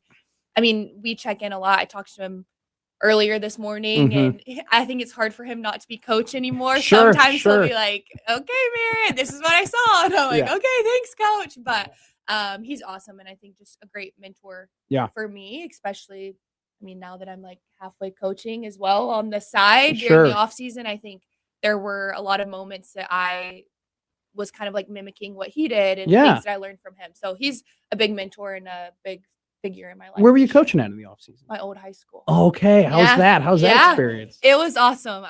It was like such a surreal thing for me. And pretty much anyone that's asked, I've said, I think I learned probably more than the girls did. And it's probably been the most fulfilling experience in volleyball that I've had so far. At first, they were terrified of me. Yeah, I bet. So once we got over that hump, it was so cool and so special. And I bet that was kind of cool for you because I'm assuming, you know, you're probably a celebrity at your high school and a celebrity to those people. But then for them to learn like, oh, this is just Coach Merritt. I'm sure. By the way, there are a lot of people, regardless of what level that they went back to, want to go ahead and coach their high school. So that's really, really cool. Let's talk about just you right now playing for the Supernovas, pro volleyball. Just I don't want to ask you the cliche question of like, what's the difference or anything like that. But I guess I'll go ahead and say like, how has your routine changed? How have you grown as a player? Just like, what are kind of the things that have evolved really for you since you took the step from college to pro volleyball? Yeah. I think obviously like the biggest difference is you're playing on a team of all-stars and you're playing against teams of all-stars day in and day out. So just like the level of competition. And that brings a lot of like mental challenges and things that you have to, I mean, like look at our team, for example, most of us were like top of your team like whatever. all Americans, like, MVP players of the year. So totally. You go from maybe some people were like that person on their team and now you're on a team full of them. And so that kind of thing you have to kind of figure out and navigate. I think the biggest thing for me has probably been just trying to grow like the mental aspect of it in that sense. I think honestly coaching helped so much. Sure. There was so many moments I said on the other radio thing that I did yesterday at the coaches show. Like now if I were to get pulled, now that I've been a coach, I'm like, oh, there's 4,000 things running through his head right now. He's trying to figure out a solution. Whereas like last year, I probably would have been like, why didn't he tell me what the hell? Me? Yeah. You know? Yeah. Just like little moments like that I think I have so much more grace for the coaching staff now, which also gives me a little more peace of mind. Sure. So I'd just say like little things like that, kind of trying to navigate that in the professional space. And I'm sure your coaches appreciate that too. That they don't have another player who's being like, why the hell did he take me out? Can't say I'm perfect. Okay. Well, you can pretend to be. Yeah. Definitely understand some of those moments. Sure. You know, so you are the second Omaha Supernova that we've had on the show. We had Brooke Nunaviller on here over the phone a couple of weeks ago. Jeff also booked that for us too, our MVP in the corner of the studio. So I'm going to ask you the same question that I asked Brooke because this kind of applies to you both.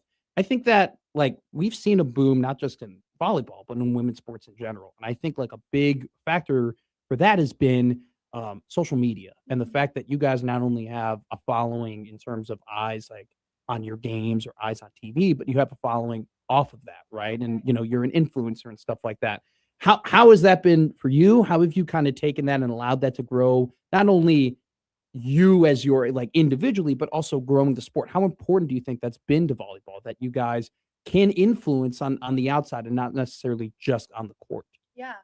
I mean, I think obviously like going to Nebraska was kind of like, you jump right into that just because there's so much attention around the Nebraska volleyball program. And so I don't know. I just think, one, it's such a blessing for us to be in a position. Sure. And also I think it's so special for like us athletes currently to be the people that are kind of like paving the way. Like I just think of like the stadium match and things like that. Like a few weeks ago, we had like a team bonding kind of event, and we were watching, the soccer documentary. What's it called? The soccer documentary. 69ers or something. Josh Hodson, did you have this on What to Watch? Soccer team. Okay, well, you're watching. You're watching the 99ers. Yes, the 99ers. Okay, and we were watching that, and I was sitting there, and I was like, "Wait a second!